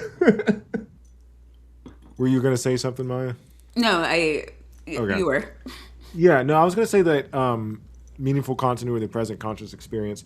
That's a mouthful. God. I do think that, with respect to consciousness surviving death, in most people's understanding of an afterlife, for people that believe in an afterlife, this is what makes the afterlife meaningful, is that we would remember what our life on Earth was like. Because without that, this gets into one of the things I was going to bring up later, which was, did he disappear again, or just cut the camera on? No, I just. Okay. I just assumed. Yeah, I think that when people imagine the afterlife, what they're imagining is their self here is what's surviving death. And for most people, that understanding of self carries with it an understanding of their personal experiences and memories, and to some degree, a level of continuity. Mm-hmm. Again, I don't think that, so I'm speaking on behalf of other people, but I think that would be the assumption. Mm-hmm. I do have a fairly strong sense of continuity. If I had to define the self, I would define it in terms of continuity. So it's really interesting to hear your perspective, because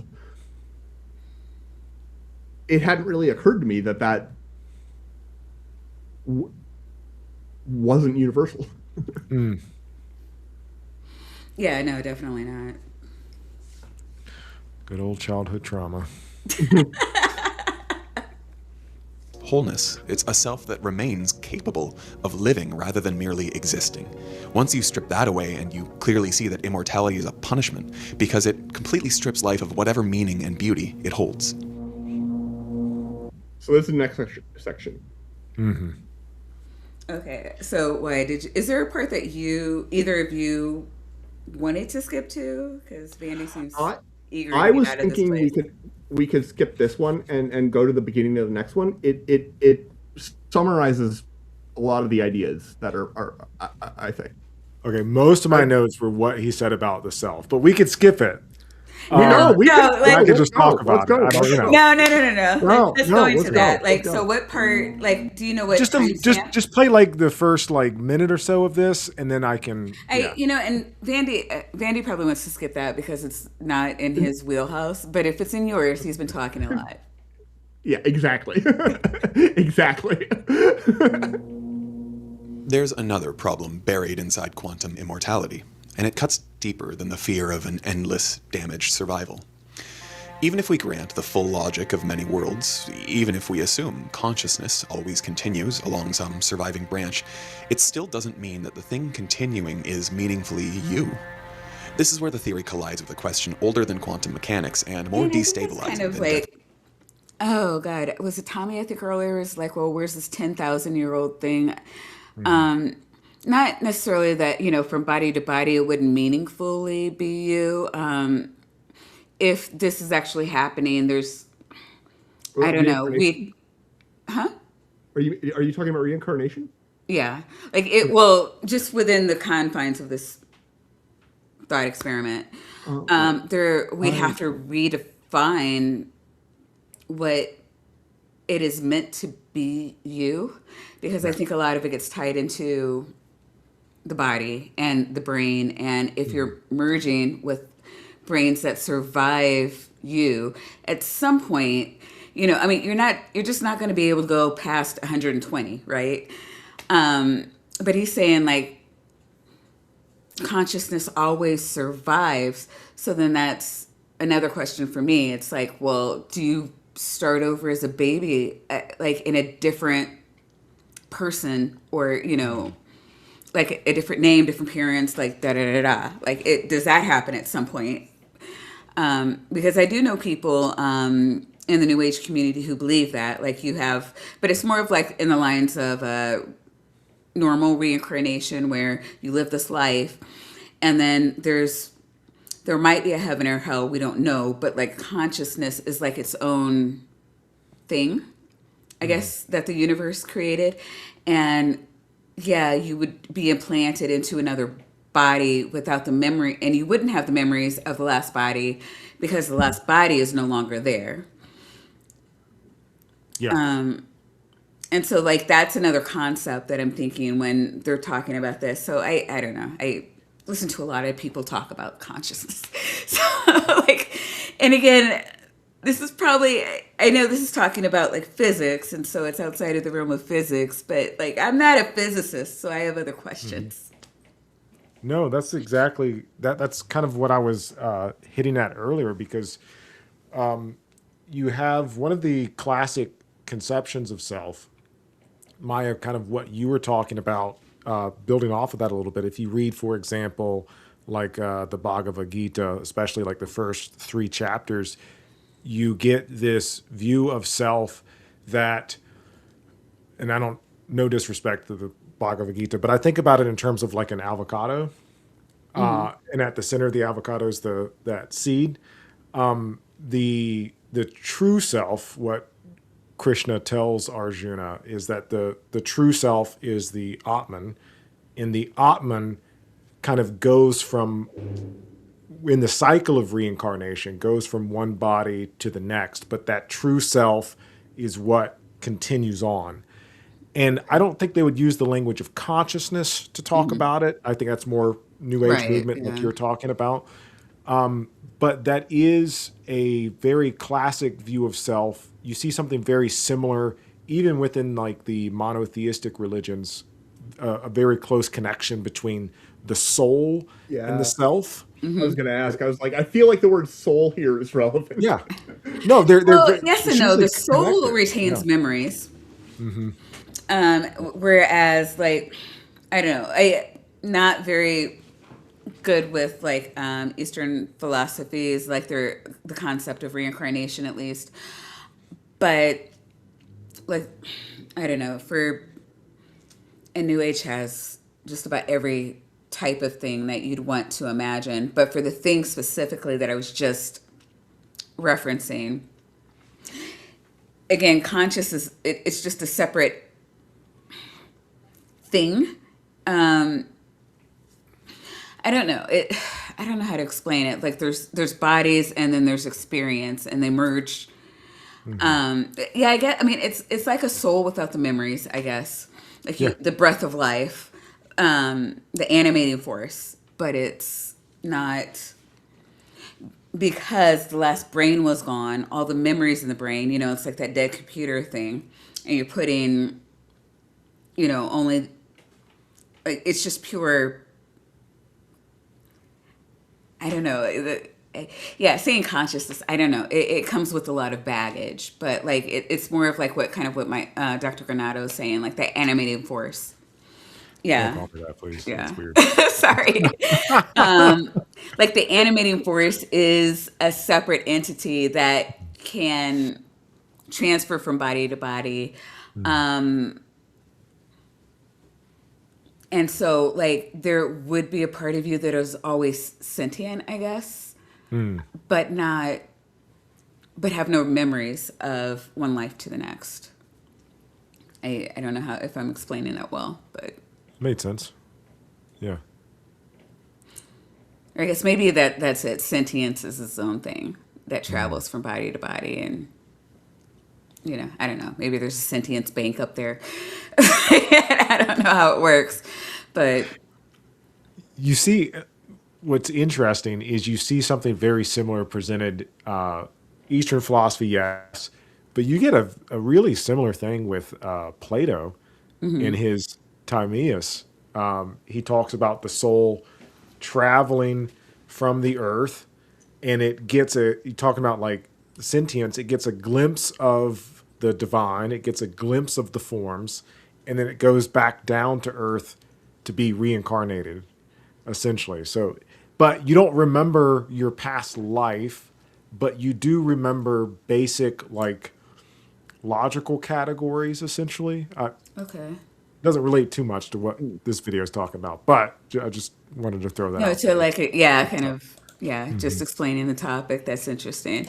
I love how I said, like, I was talking about Eastern philosophy, and somebody said, "Oh, wait, I had sushi," and now the chat's just talking about food. Don't make me hungry, please. Classic. Sorry. Itself. What exactly is the self that persists Oh, from real one quick, moment I'm to the sorry. next? I meant to. Oh God, sorry. It's been a long day, and I'm sorry if I upset anybody in the chat earlier with my rant. But like, I don't know. I have anger issues. I saw red, and John made my friend cry yesterday, so I needed to vent. So now I feel better. But Kelly, friend of the show, celebrates 4 months of membership. motherfucker. Oops, that's the wrong Excuse one. me, are y'all with the cult? Kelly. Again, my issues is why she's the goddess of all. I have issues I'm not willing to resolve.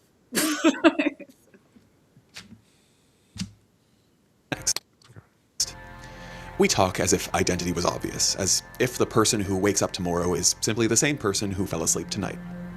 But that confidence rests on something surprisingly fragile. Memory, bodily continuity, psychological coherence, narrative stability, these are the threads from which the ordinary self is woven. And none of them are as absolute as they feel, at least not in any measurable way. In everyday life, we ignore that fragility because change happens slowly enough to preserve the illusion of a single, uninterrupted identity. I mean, Yeah. we ignore it unless we're one of those nerds who likes to study the self as a philosopher. So this is, yeah, definitely. I'll take that mantle. I like how he frames this.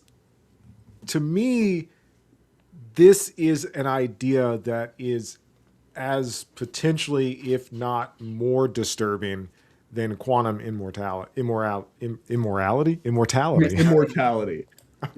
Although Quantum immorality. Right. there's something there. There's a YouTube video there. There is. I'll hit you up for it. We'll do it together. So this, I don't know. It depends on the person. Depends on their cultural background, how much they've thought about these sorts of things, of course. But I have found, and for me, like, this is one of those questions that keeps me up at night, so to speak. And this is one of those questions that I've seen, like, in the classroom, like, people, like, realize and, like, have, like, a mini existential crisis. And it's this idea that if you don't accept that classical view of the self that I talked about, like the self as soul or the self as, like, Atma, kind of like what Maya was talking about and describing, what you're left with are other versions and understandings of the self that have no, use a $2 word, ontological basis. In other words, the self, and a lot of people would not accept that classical view of the self unless they're, typically speaking, religious. And so if you don't, you're left with a understanding of self that has no substance. The self is no longer a thing, which is really weird. It is. Because from a phenomenological standpoint, everything about my experience, just at a basic unexamined level, is filtered through this understanding of self. Yeah. I think of myself as a self, Right. and I can't even really help it. That's just how I think of it. Like, that's just how I perceive the world. Right. And it also provides a basic epistemological foundation of how I come to know and understand the world.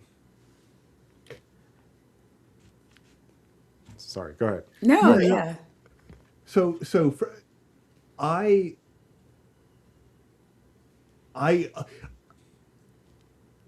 like both agree and like understand that, but also find it kind of foreign because I don't feel like I've ever had an idea of self that I could like put as like sort of a separate little entity, because to me then it always seemed immediately obvious that, okay, that separate little entity is also has an idea of the self, and it's turtles all the way down, like immediately, and not in like a useful, interesting way, right? Because there are times when I'm like, yeah, turtles all the way down could be the answer, but to hear it like doesn't really get anything because I don't feel like there's multiplicities of me at any given moment. I totally probably maybe had a train of thought that I was going on with that. ADHD.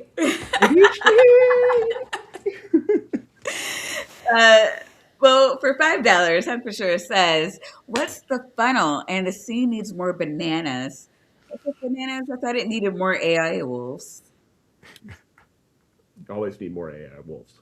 Indeed, for sure. Yeah, I mean, to build off of your point, Vandy, I mean, yeah, so some people don't necessarily, it's interesting to hear how people describe their sense of self and their understanding of self. Some people I've spoken to really resonate with the idea of, there might be some like disassociation in here, about like watching their life, like as like they're an observer of their life, but their life is just kind of happening.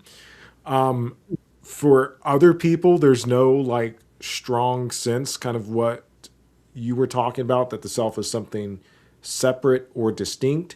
And for other people, there's this idea, going back to my like fruit or avocado example, there's this idea that the self is like this seed in them, like this like metaphysical seed or piece.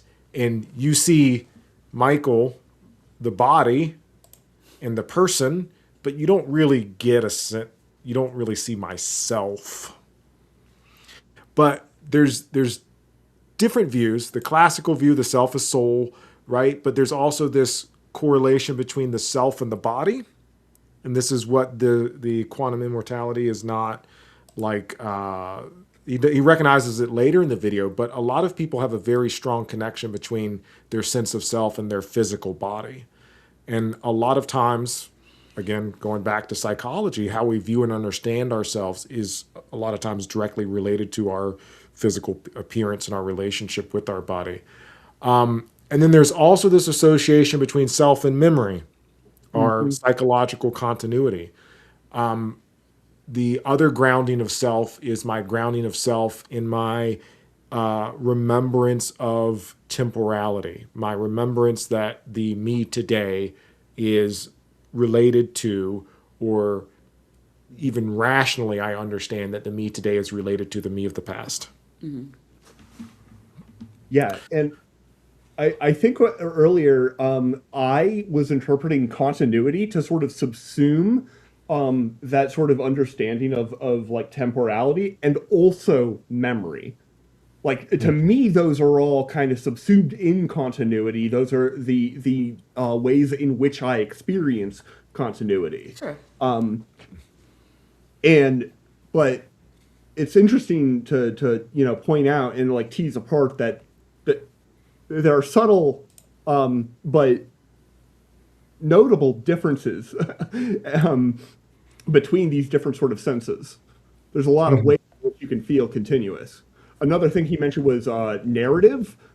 Yes. Which is a sort of large. I don't know if he brings up narrative a bunch more. I don't remember that, but that sort of feels like an even higher level of interpretation that ties things together. Yeah. Yeah. Yeah. There's a very popular idea.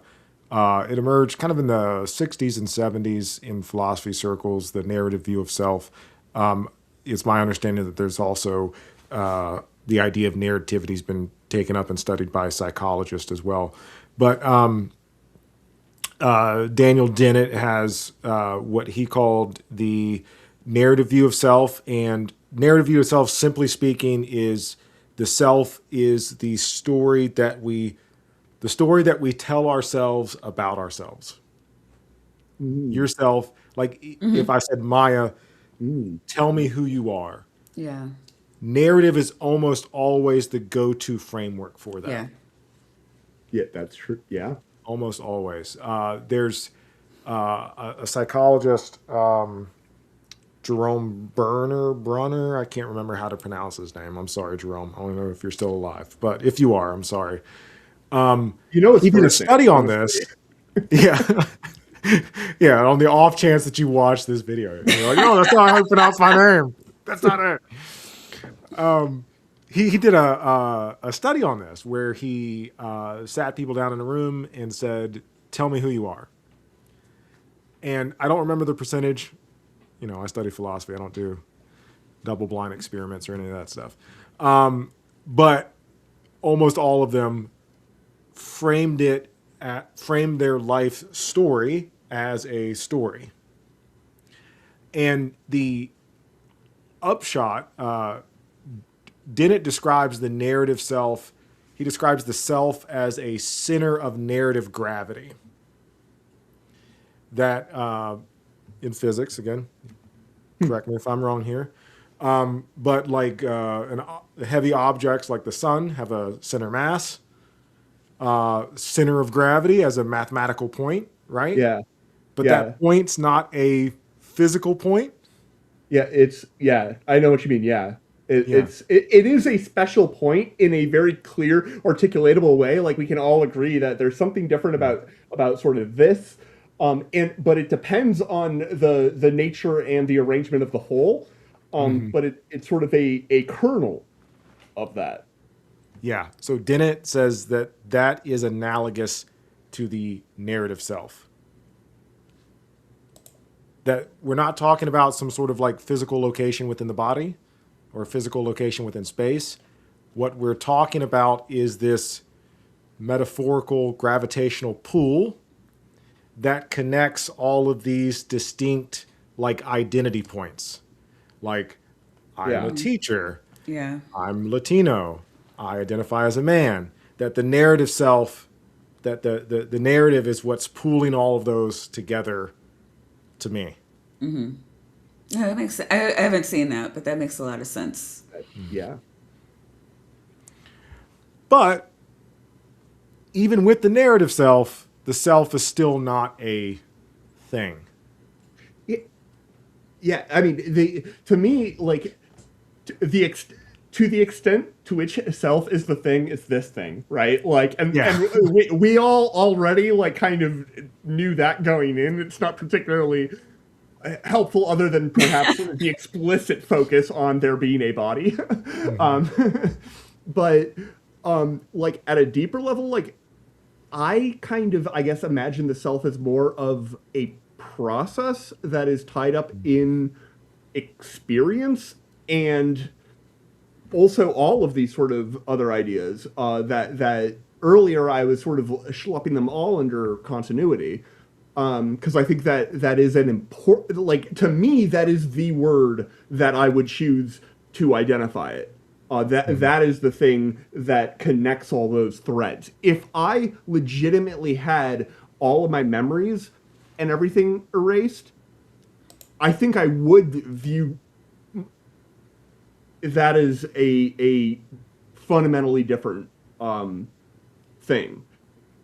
although there would still be a thing about temporality. If like you could show me a video of me undergoing a procedure where I like lost all my memories, mostly it would be highly dissonant and very tough for me to figure out. Which, but yeah. Yeah, I mean there's a lot of theories about it, and I mean I don't know. I mean, normally I would say it's largely unimportant, but like you do run into a lot of questions when you're thinking about those theories versus this proposition. Mm-hmm. Definitely. I don't have to ramble about the self anymore. We can skip to the other part of the video. Well, no, we can keep going. This is great. Yeah. You age, but gradually. You forget, but selectively. Your body renews itself cell by cell. Your beliefs shift and your values mutate. Your memories distort, and still you continue referring to the result as the same person. The continuity feels... Usually. Yeah. I mean, I think that there's a lot of people who go through a lot of changes, and I'm in my mid 40s. Like, certainly, I'm not the same person I was in high school. Mm-hmm. Exactly, but you did use the language "same person I was." Right. Yeah, exactly. Can't escape it. Can't escape Right. it. Well, right. Again, there's part of me that understands that, like, when we're talking about continuity, like, yeah, that was the same body. But I guess defining person, not personhood, but person. It's more of an identity. What is myself? And I don't, while I understand that was the same body, that was the same person, same DNA, like there would be no, if you're looking at that person, like that is me, I'm not looking at that. I've changed so much that I don't know that if you had met that, it'd be like, are you Maya's daughter? I know she has one. It would be that different. And I know a lot of people, whether it's been like through a tragedy or a divorce or, what have you, that would, say a lot of that, a lot of the same things.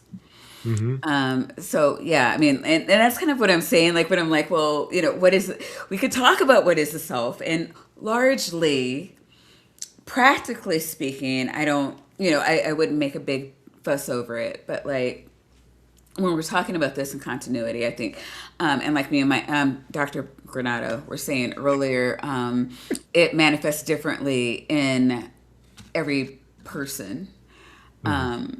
That conceptualization of self. And building off of that, to go back to your example of your high school you, one of the cool things about the narrative theory of self is that because the self is not something that is fixed, right? The narrative can change based off of experience. So obviously you're not the same person that you were in high school because of your lived experience and everything that has happened between high school and now. But the narrativity of it is flexible enough so that you can re-explain those experiences in a way that makes sense for you. Right. And I guess, I don't know, I'm like trying to like think it through, and I'm like, okay, well, I'm saying a different person. I think when you think of a person, you think of like, how do I interact with this person? Like, what is my relationship to this person? You would expect different outcomes from my 16-year-old self than you would from my 46-year-old self. Yeah, no, if you had, if this were a movie and suddenly you were both in the same room, and everybody would be treating them de facto as two different people, right? With like a uniquely interesting connection, but two different people. Yeah, no, definitely. To get the same outcome, you would have to treat me very differently. The only way that wouldn't, I think, be obviously true is if you and that other body seemed to share a like consciousness, like you were able to, if you were experiencing. That's not how self works, Vandy. I know, but it is. like I've heard this asked before. Why is it that I think my thoughts and not your thoughts? And it's like one of those questions. It's a really easy answer, though. It is, but it's still thought provoking in like I think of a useful way, because for a dualist perspective, that is a much more difficult question than for a perspective that's like brains, though. Mm-hmm. Right? Well, I mean, unless you are the high priest of the tapioca weasel cult, and we're all part of a people. hive mind, apparently. Proud hive mind. Yeah. But to flip that a little bit, to flip that a little bit, in the narrative view of self, you could have, it would be able to account for, to get a little stranger with it, two selves existing in the same body. Yes. You can have conflicting narratives that inhabit the same physical body. Yeah, or, like multiple personalities, disassociation, stuff like that. Yeah. Yeah, but that's all fake. I'm not going to start that. I don't believe that, for the record. I just know that it's one of those things that only wars have been thought about. Feels real because the transitions are smooth. But identity may be less like a solid object and more like a pattern that keeps reasserting itself across time. And patterns can degrade and they can split. They can drift so far from their origin that the name remains while the structure underneath becomes almost unrecognizable. I didn't make Ship of Theseus a bingo square, but I should have. Yeah. If that's already true in ordinary life, then quantum branching completely shatters that illusion that there ever was one stable you to survive in the first place. Under many worlds. We don't need to go into quantum stuff for this all to be mind-bending. It's right. Perfectly mind-bending. I don't know that you would lose continuity. Again, I'm not...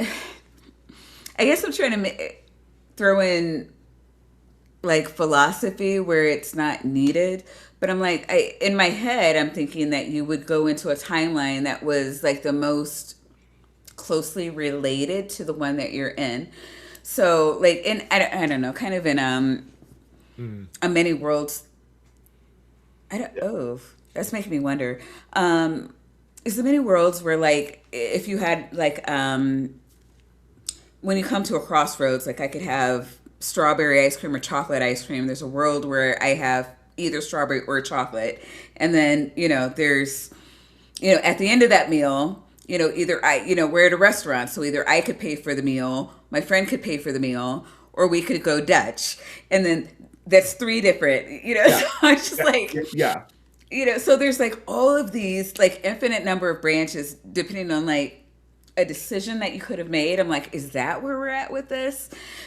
And then, okay, depending on the branch of me that hits the final, like, where the conscious needs to shift, do you move into the one that's closest to your current timeline?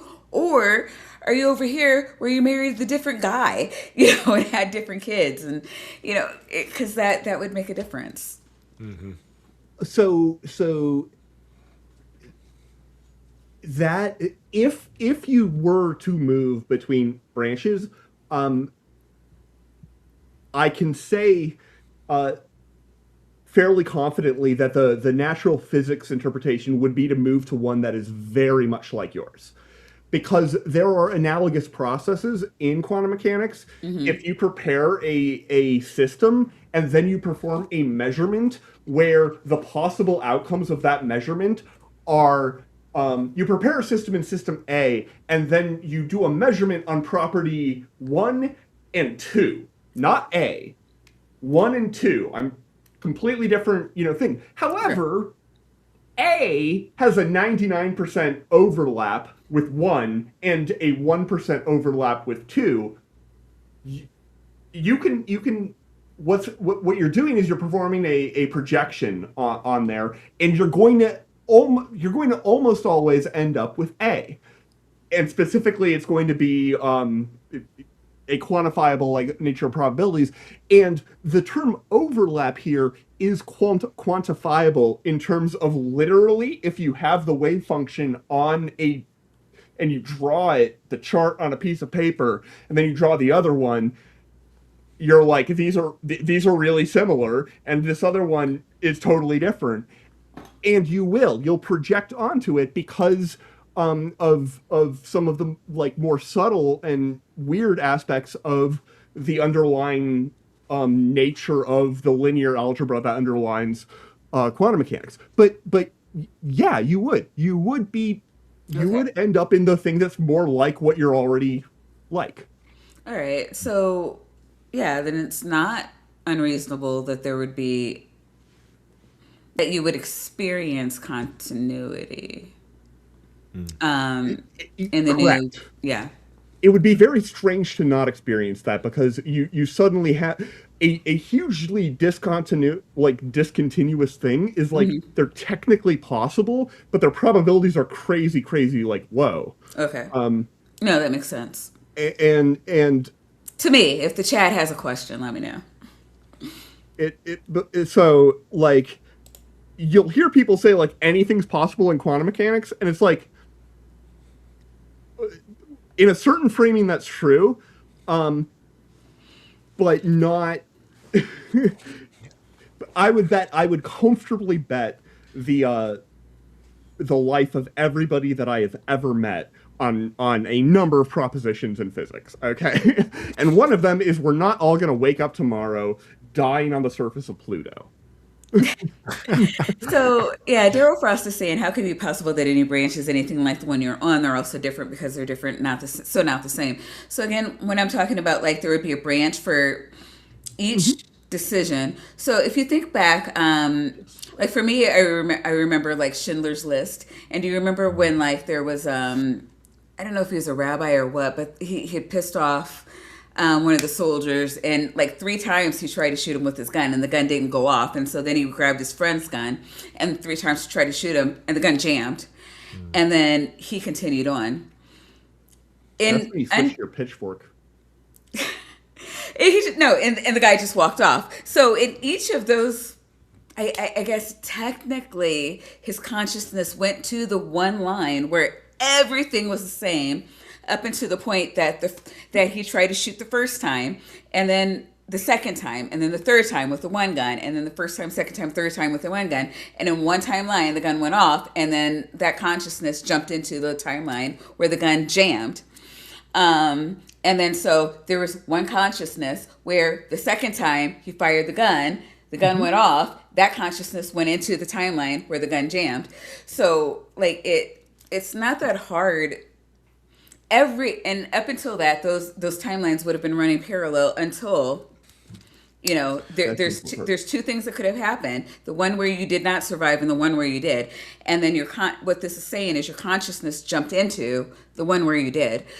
So it's, yeah, I mean, it's not that different. I'm just wondering, like, okay, does it have to be that timeline? There's a timeline where he got on a boat and sailed off to a different country, and didn't have to go into a concentration camp. And so my question to Vandy was, there would be a lot of discontinuity between those 2 brains. Yeah. And, what then would that look like?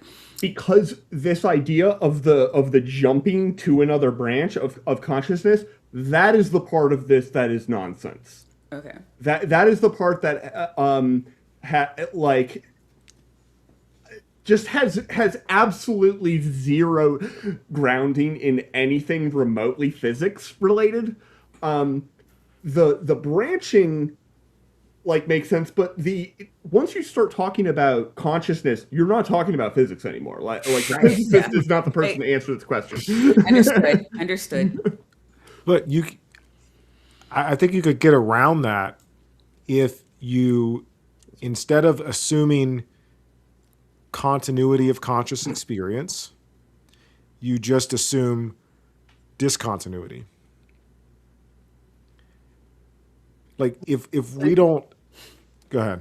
But you experience that if if what they're talking about, like you do have this jump to a highly incompatible, like you would have different memories, right? Yeah. Because the memory of you of the guy in Schindler's List, pulling the gun and clicking, and a bullet either comes out or doesn't, and he's going to have a memory of that, right? And so for it to suddenly project into another thing, you have an incompatible memory. We don't see that popping up everywhere constantly all the time forever.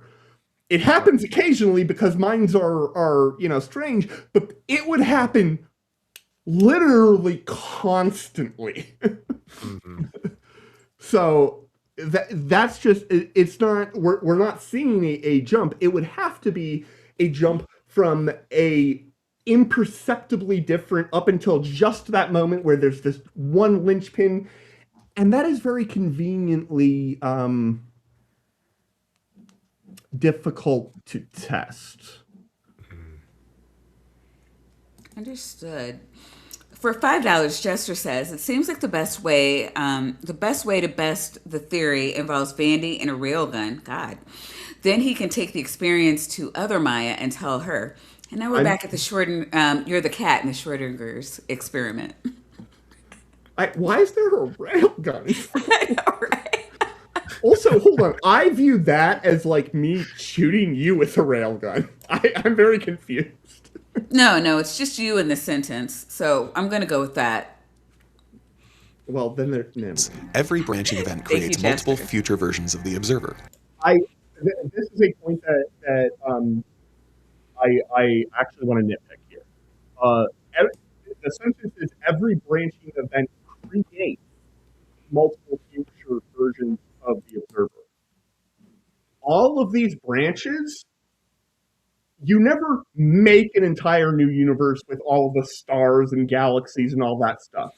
Okay? The wave function is this thing that's evolving, and then two previously fungible branches of it become distinguishable. Before that, they are alike in every single way, except for potentially they can become different. Is Vandy kind of sounding underwater for you too? Yeah, you kind of coming in and out. Yeah, can you? I know there was a lot. Sometimes I just have to wait and then talk again, and it gets better. Yeah, you're better now. Yeah, it's one of those things where it's when you sound underwater, you have to be interrupted and told because otherwise you just maintain that until you're silent on the mic for 3 seconds. All right, so we're at almost 2.5 hours. So that was fun, and I know we. Sorry, time kind of got away from me. You probably have to work or something in the morning. Yeah, I gotta go. I'm an old man. I gotta go to sleep. It's way past my bedtime. Yeah. This was so much fun, though. Thank you so much for having me. It was really good to catch up with y'all again and to watch this awesome video together. Yeah. Yeah. No, and thanks. Vandy got to geek out. He normally doesn't get to do that for 2 straight hours. He's pumped. It was great. It was great, and no, the conversation though about the self, it's been really eye opening for me. Yeah, indeed, and I was looking, I was like, her numbers are down. I'm like, oh, Erica's on, so we're gonna go see them after this. But Dr. Granado, would you like to tell everybody who you are, where you are, and what, if you have anything planned on your channel? Yeah. Check out my YouTube channel if you're interested in history, science, anti-apologetic stuff. I got a video coming out this Wednesday about Wes Huff. So if you like that sort of thing. We like that sort of thing. I don't. Yeah.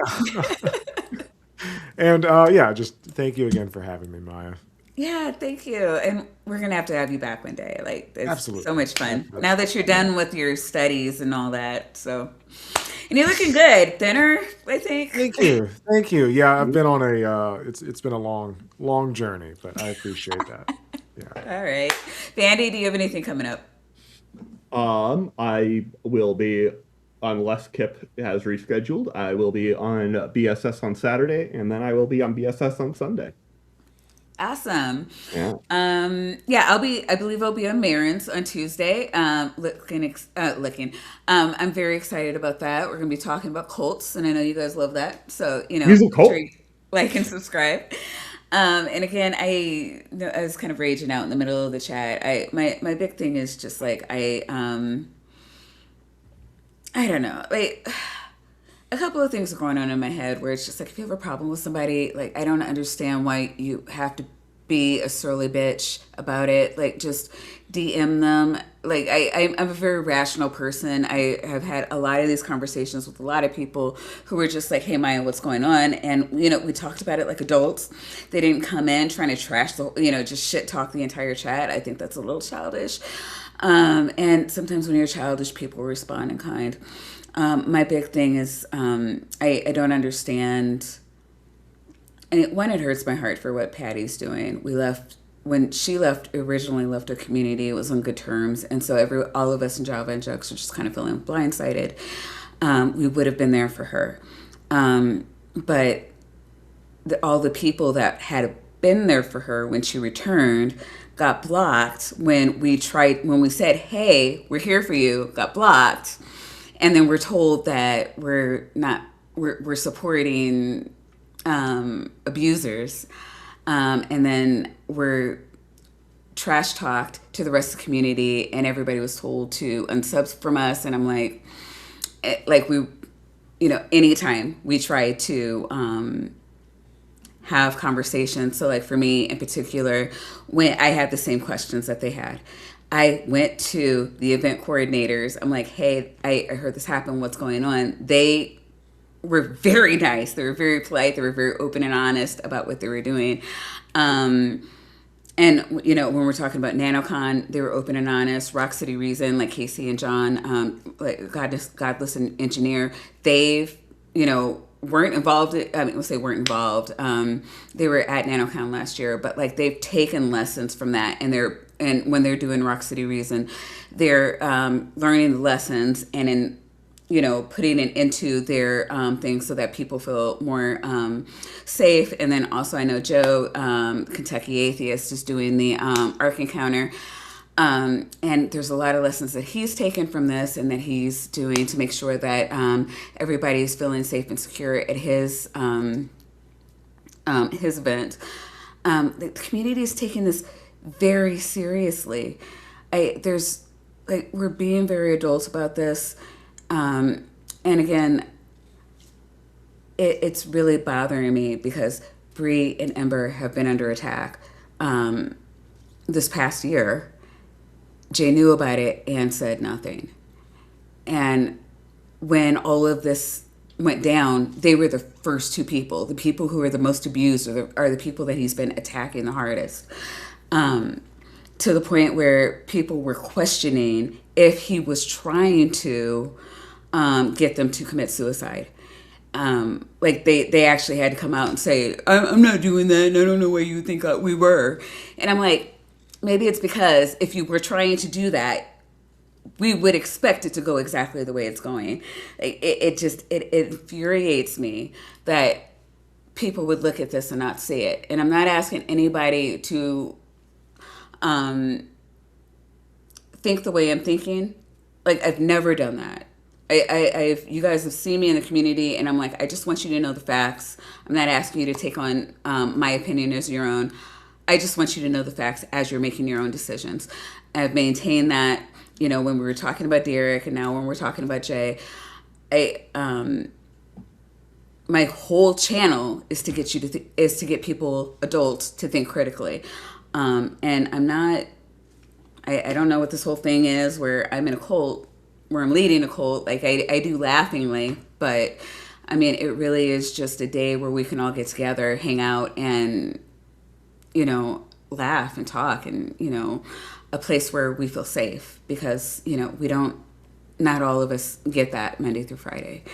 So that's also, it's my culture. That's something that I wanted to give to all of my friends, because when I was in a very low place, you guys were there for me. Everything I do is out of love, and if I'm doing something wrong, I am open to hearing your criticisms. and there's a lot of people in the chat who've given me productive criticism, and there's been other people where it's just like I see something and I'm like, somebody said this, like make it make sense, and I'm begging for constructive feedback, and I do think the people who've been there for me, so that I feel like we do this, we come together, and we get better, and it makes us a stronger community and better people individually. So I, personally am appreciative whenever people are saying, hey, I think this could have been handled a different way. So for those of you who've reached out to me for any reason one-on-one, thank you. If there's anything that I need to say, I'm happy to make a stream correcting anything I've done in the past that was wrong. And again, on this, I just don't see it, because even if everything they said is correct, I am doing what my friend asked me to do, and I've maintain that position the entire way. If my friend wants me to do something different, my friend needs to tell me that, and I will do it. But I'm not going to do it because somebody says my friend told them that, to do something else. Like, that's just not even, that's not good skepticism. Like, that's not good. That's not a great way to be a friend. And Amber, I do want to make a public apology to you, because I know I just kind of put all of your trauma on Front Street. I'm sorry, but it's just really pissing me off where Jay is saying that he believes that both of you are, have had the same treatment, but you deserve slander, and this other person deserves. You, who he's talked to, deserves to be slandered, where this other person he has not talked to deserves, the whole community to bow down and do as he wishes. I mean, it's just weird to me. But again, I'm open to criticism. If you think there's something I need to do, please. And I'm saying this to everybody in my community, all 1,400 of you, and even people who aren't subbed.